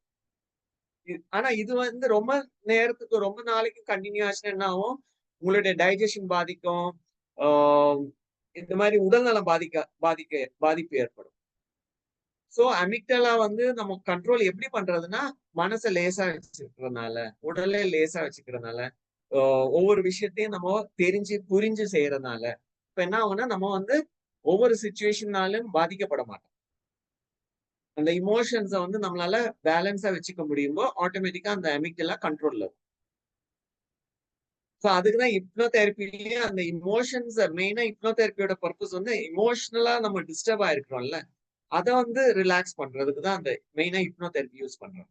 ஸோ அந்த அமிக்டலா பார்ட்ல இமோஷனா ஸ்டோர் பண்ணி இருக்கிறத அந்த இமோஷன்ஸை நியூட்ரலைஸ் பண்ணி பேலன்ஸ் பண்ண வைக்கிறதுக்கு தான் அந்த ஹிப்னோதெரப்பிங்கிற மெத்தட் யூஸ் பண்றோம்.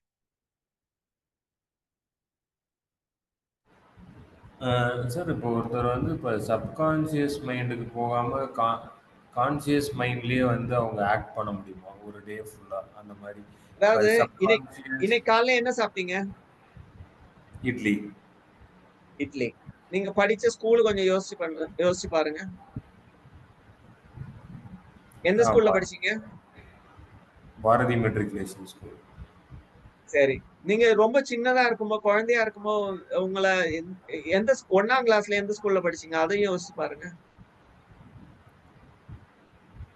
அதுவும் அந்த ஸ்கூல்ல தான் சார் படிச்சேன். அந்த ஸ்கூல். ஓகே. இப்ப நான் பேசுறத கவனிக்கிறீங்களா? இப்ப என் கையில என்ன இருக்குது? கையில மூடி இருக்கு. ஓகே. சோ இப்ப 3 விஷயம் செஞ்சீங்கல்ல? ஆமா. என்னென்ன செஞ்சீங்க? என்ன சாப்பிட்டேன், எந்த ஸ்கூலு, அண்ட் இது கையில என்ன இருக்கு. சரி. நீங்க பாட்டு கேட்கிற பழக்கம் இருக்கா? இருக்கு சார். சோ பாட்டு இப்ப வந்து ஒரு பாட்டு யாராவது பாடுறீங்களா ஒரு பாட்டு? யார் பாடுவா ஒரு பாட்டு? ஓகே. நீங்க மியூசிக்கா இல்ல பாட்டே கேக்குறீங்க. சரியா? ஓகே. சோ இந்த 4 விஷயத்திலயும் நீங்க என்ன பண்றீங்க? என்ன நடக்குது நமக்குள்ள? ஞாபகப்படுத்தி பார்க்குறேங்க. சரி, ஞாபகப்படுத்தி பாக்குறீங்க. அப்ப பாட்டு கேட்கும்போது? இல்ல நான் பேசுறத கேட்கும்போது என்ன பண்றீங்க? கான்சன்ட்ரேட் பண்ணி கேட்குறேன். சரி. அப்ப பாட்ட கேட்கும்போது கான்சன்ட்ரேஷன் இருந்ததா இல்லையா? இருந்தது. சரி. அதே மாரி நீங்க ஸ்கூல்ல ஞாபகம் பண்ணீங்க. அப்ப இருந்ததா கான்சன்ட்ரேஷன்? கான்சன்ட்ரேஷன் இருந்தது. பட் எங்க இது பண்ணேன் அப்படின்னு யோசிச்சுட்டு திரும்ப ஆனா அந்த யோசனை கூட நீங்க ஸ்கூல்ல யோசிக்கும்போது பிரேக்ஃபாஸ்ட்ட யோசிச்சீங்களா?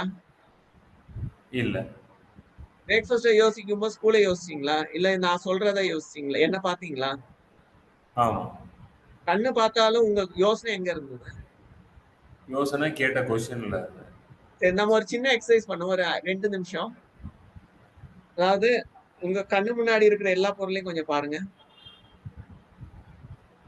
என்னென்ன பொருள் இருக்குன்னு சொல்லுங்க பாப்போம்.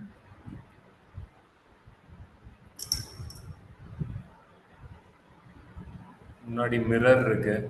கேலண்டர். ஓகே. சோ என்ன நடக்குதுன்னா, நம்மளுடைய கவனம் எங்க இருக்கோ அத பத்தி நம்ம யோசிப்போம். இதுல சப்கான்ஷியஸ், கான்ஷியஸ்னு எல்லாம் அதெல்லாம் ஒரு பேரு. Conscious mind, subconscious mind, unconscious mind. எது எப்படி இருந்தாலும் உங்க கண்ணு முன்னாடி எந்த பொருள் மீது உங்க கவனம் போகுதோ அதுதான் உங்க கவனத்துக்கு வரும். இது புரிஞ்சுதா உங்களுக்கு? புரிஞ்சது. மனம்ங்கிறது நம்ம சப்கான்ஷியஸ், அன்கான்ஷியஸ்னு வேற வேற பேர் சொன்னா கூட கடை அல்டிமேட்டா நடக்கிறது என்ன? உங்க கவனம் எங்க இருக்கோ அத பத்தி நீங்க யோசிப்பீங்க. அவ்வளவுதான். அப்புறம் அந்த யோசனை சம்பந்தப்பட்ட எமோஷன்ஸ் உங்க கூடவே வரும். நீங்க ஒரு நாய பாத்தீங்கன்னா, நாய் எப்படி எல்லாம் பண்ணுதோ அது மாதிரி பாப்பீங்க. அப்புறம் நாய் கோவமா இருந்தா உங்களுக்கும் கோவம் வரும். ஒருத்தர் சிரிச்சு பேசுறாங்கன்னா, அவங்கள பார்க்கும்போது உங்க கவனம் அந்த சிரிப்புல போகும்போது எப்படின்னா அந்த சிரிச்ச குழந்தைங்கள பார்க்கும்போது உங்களுக்கும் அந்த சந்தோஷத்த ஃபீல் பண்ண முடியுது.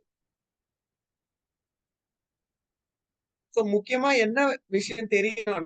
என்னுடைய கவனம் எங்க இருக்கோ அத நான் அனுபவம் செய்வேன். அது சம்பந்தப்பட்ட ஃபீலிங்ஸ் எனக்குள்ள ஏற்படும். இப்ப உங்க கேள்வி என்ன? நீங்க என்ன கேள்வி கேட்டீங்க?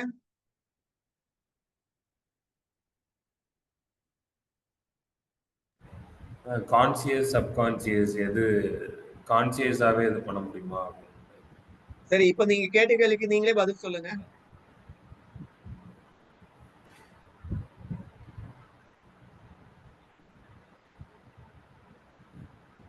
இது தெரியல சார். இல்ல உங்க கேள்வி என்ன? கான்ஷியஸாவே இருக்க முடியுமா? சப்கான்ஷியஸோட கனெக்ட் இல்லாம அப்படிதானே கேட்டீங்க? ஆமா, ஆமா. சோ இப்ப நீங்க சொல்லுங்க. உங்க சப்கான்ஷியஸ் கனெக்ஷன் இல்லாம நீங்க இருக்க முடியுமா? இல்ல முடியாது சார். அத கண்ட்ரோல் பண்ணிட்டு ஏன் முடியாது?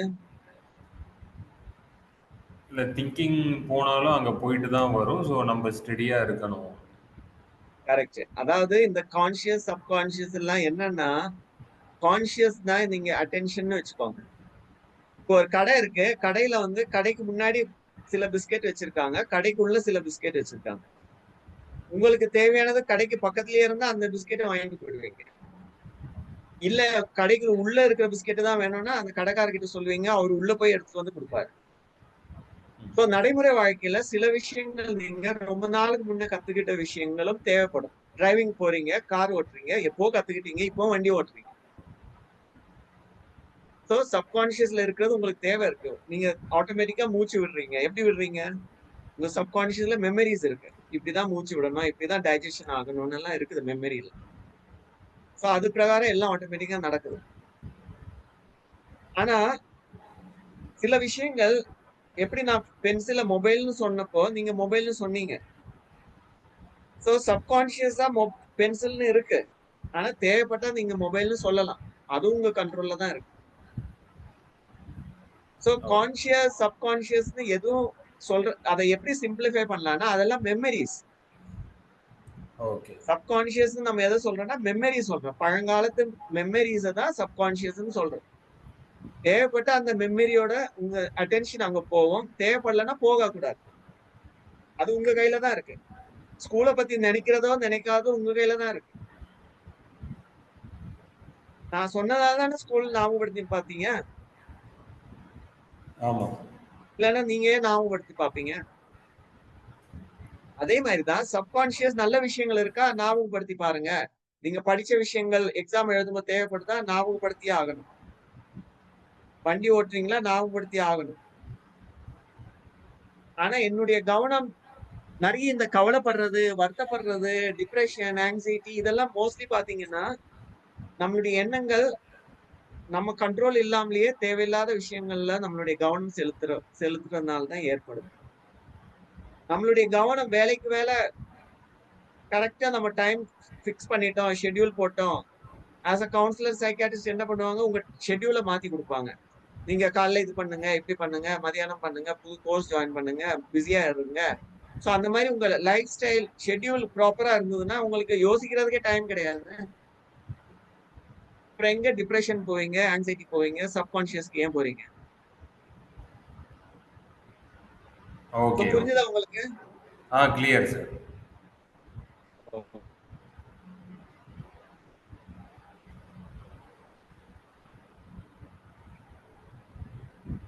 சோ இந்த கிளாஸ்ல சொன்னதெல்லாம் புரிஞ்சுதா உங்களுக்கு? என்ன புரிஞ்சது கொஞ்சம் சாட் பாக்ஸ்ல போடுங்க. இல்ல யாராவது சொல்லுங்க என்ன புரிஞ்சதுன்னு.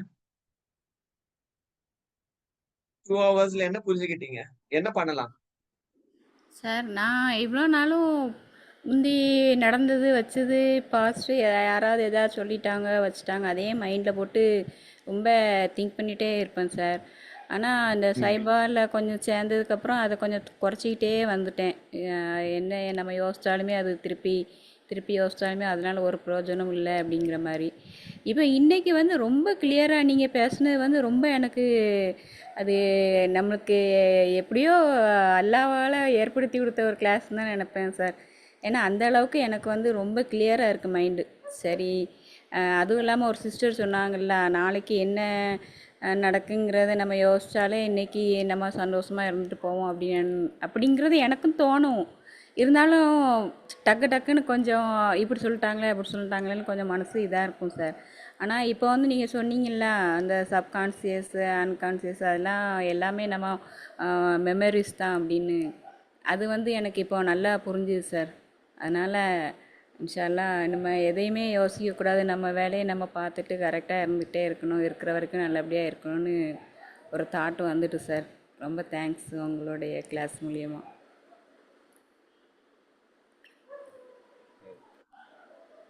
நம்ம இந்த 5 நிமிஷம் அந்த பிராக்டிஸ பத்தி நான் சொன்னல, அந்த பிராக்டிஸோட நம்ம இன்னைக்கு முடிப்போம்.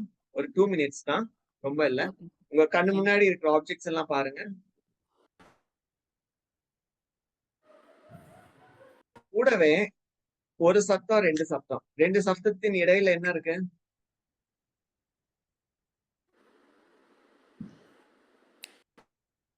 சப்தங்களின் இடையில என்ன இருக்கு சொல்லுங்க பாப்போம்.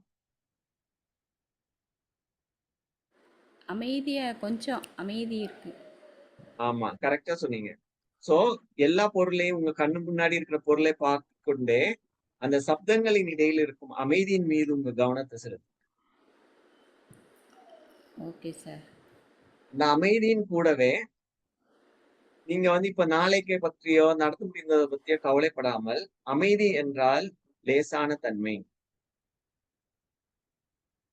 அந்த சப்தங்களின் இடையில் இருக்கும் அமைதியின் மீது உங்க கவனத்தை செலுத்தி கொண்டே ஒரு புன்முறுவல் செய்யுங்க, ஒரு மகிழ்ச்சி. ஏன்னா கவலைங்கிறது எப்போ வருதுன்னா நாளைக்கு பத்தியோ நடந்து முடிந்த பத்தியோ கவலைப்படும் போதுதான். ஆனா எப்போ அமைதி இருக்குதோ அங்க வந்து கவலை காணா போயிடும். உங்க கண்ணு முன்னாடி பல பொருளை பார்த்தாலும் உங்க கவனம் எங்க இருக்கணும்னா அந்த அமைதியின் மீது. அமைதியின் கூடவே ஒரு லேசான தன்மை, ஒரு புன்முறுவல், ஒரு மகிழ்ச்சி, அந்த பிளிஸ் கான்சியஸ்னஸ் சொன்னோம்ல, அந்த குழந்தை எப்படி சிரிக்குது அந்த மாதிரி.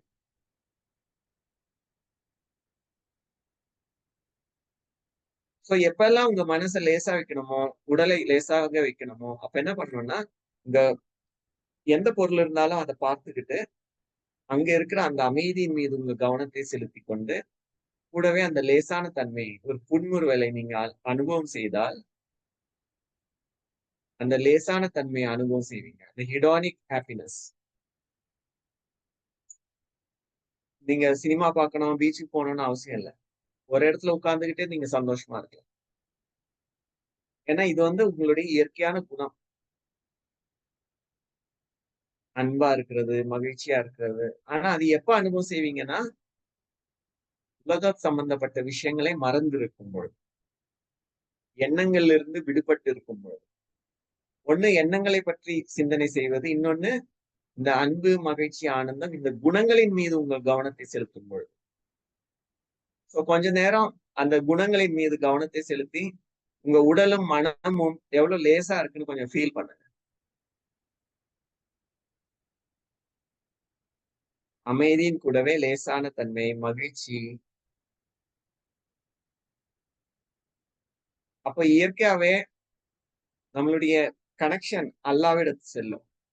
அந்த அல்லாஹ்வோட அந்த ரஹம்தில், அந்த மெர்சி, கம்பேஷன் அதையும் நம்ம அனுபவிக்கலாம். இந்த கிராட்டிடியூட், இந்த மாதிரி வர்ச்சுஸ் நம்ம கூடவே ஃபீல் பண்ணணும். அல்லாஹ்க்கும் நம்ம தேங்க்ஸ் சொல்றோம். நம்ம ஒரு அமைதியான ஒரு சூழ்நிலையும், ஒரு மகிழ்ச்சியான அனுபவத்தை நமக்கு கொடுக்கிறதுக்கு அல்லாஹ்வுக்கும் நன்றி செலுத்துகிறேன்.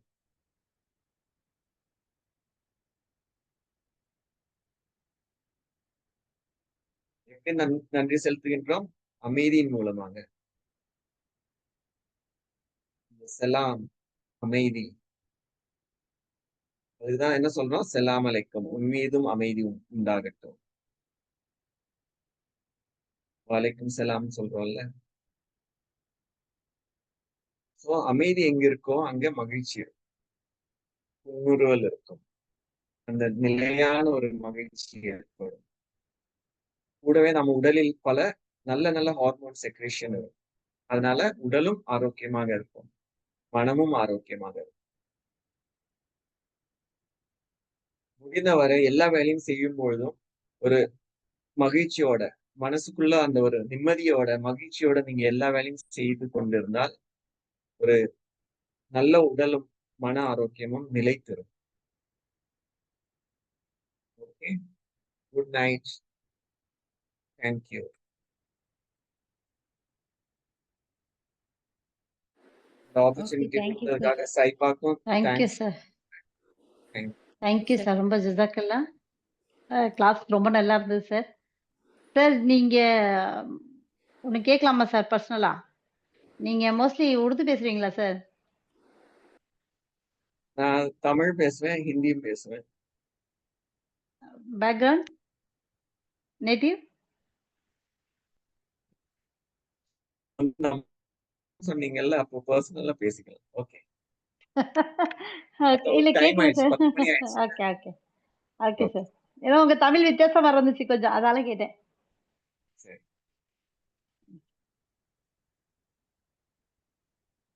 ஸோ சைபா அட்மின் ரொம்ப தேங்க்ஸ் இதை அரேஞ்ச் பண்ணதுக்காக உங்களுக்கு.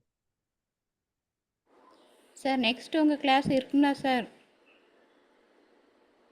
நெக்ஸ்ட் அந்த ப்ரோக்ராம் ஆர்கனைஸ் பண்ணியிருக்காங்க next month.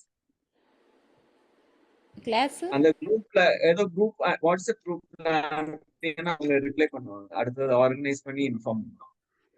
Okay sir. Okay thank you sir. ஜசாக்கல்லா தேங்க்யூ. ஹைரன். அஸ்ஸலாமு அலைக்கும் வரஹ்மத்துல்லாஹி வபரகாத்துஹு. அதே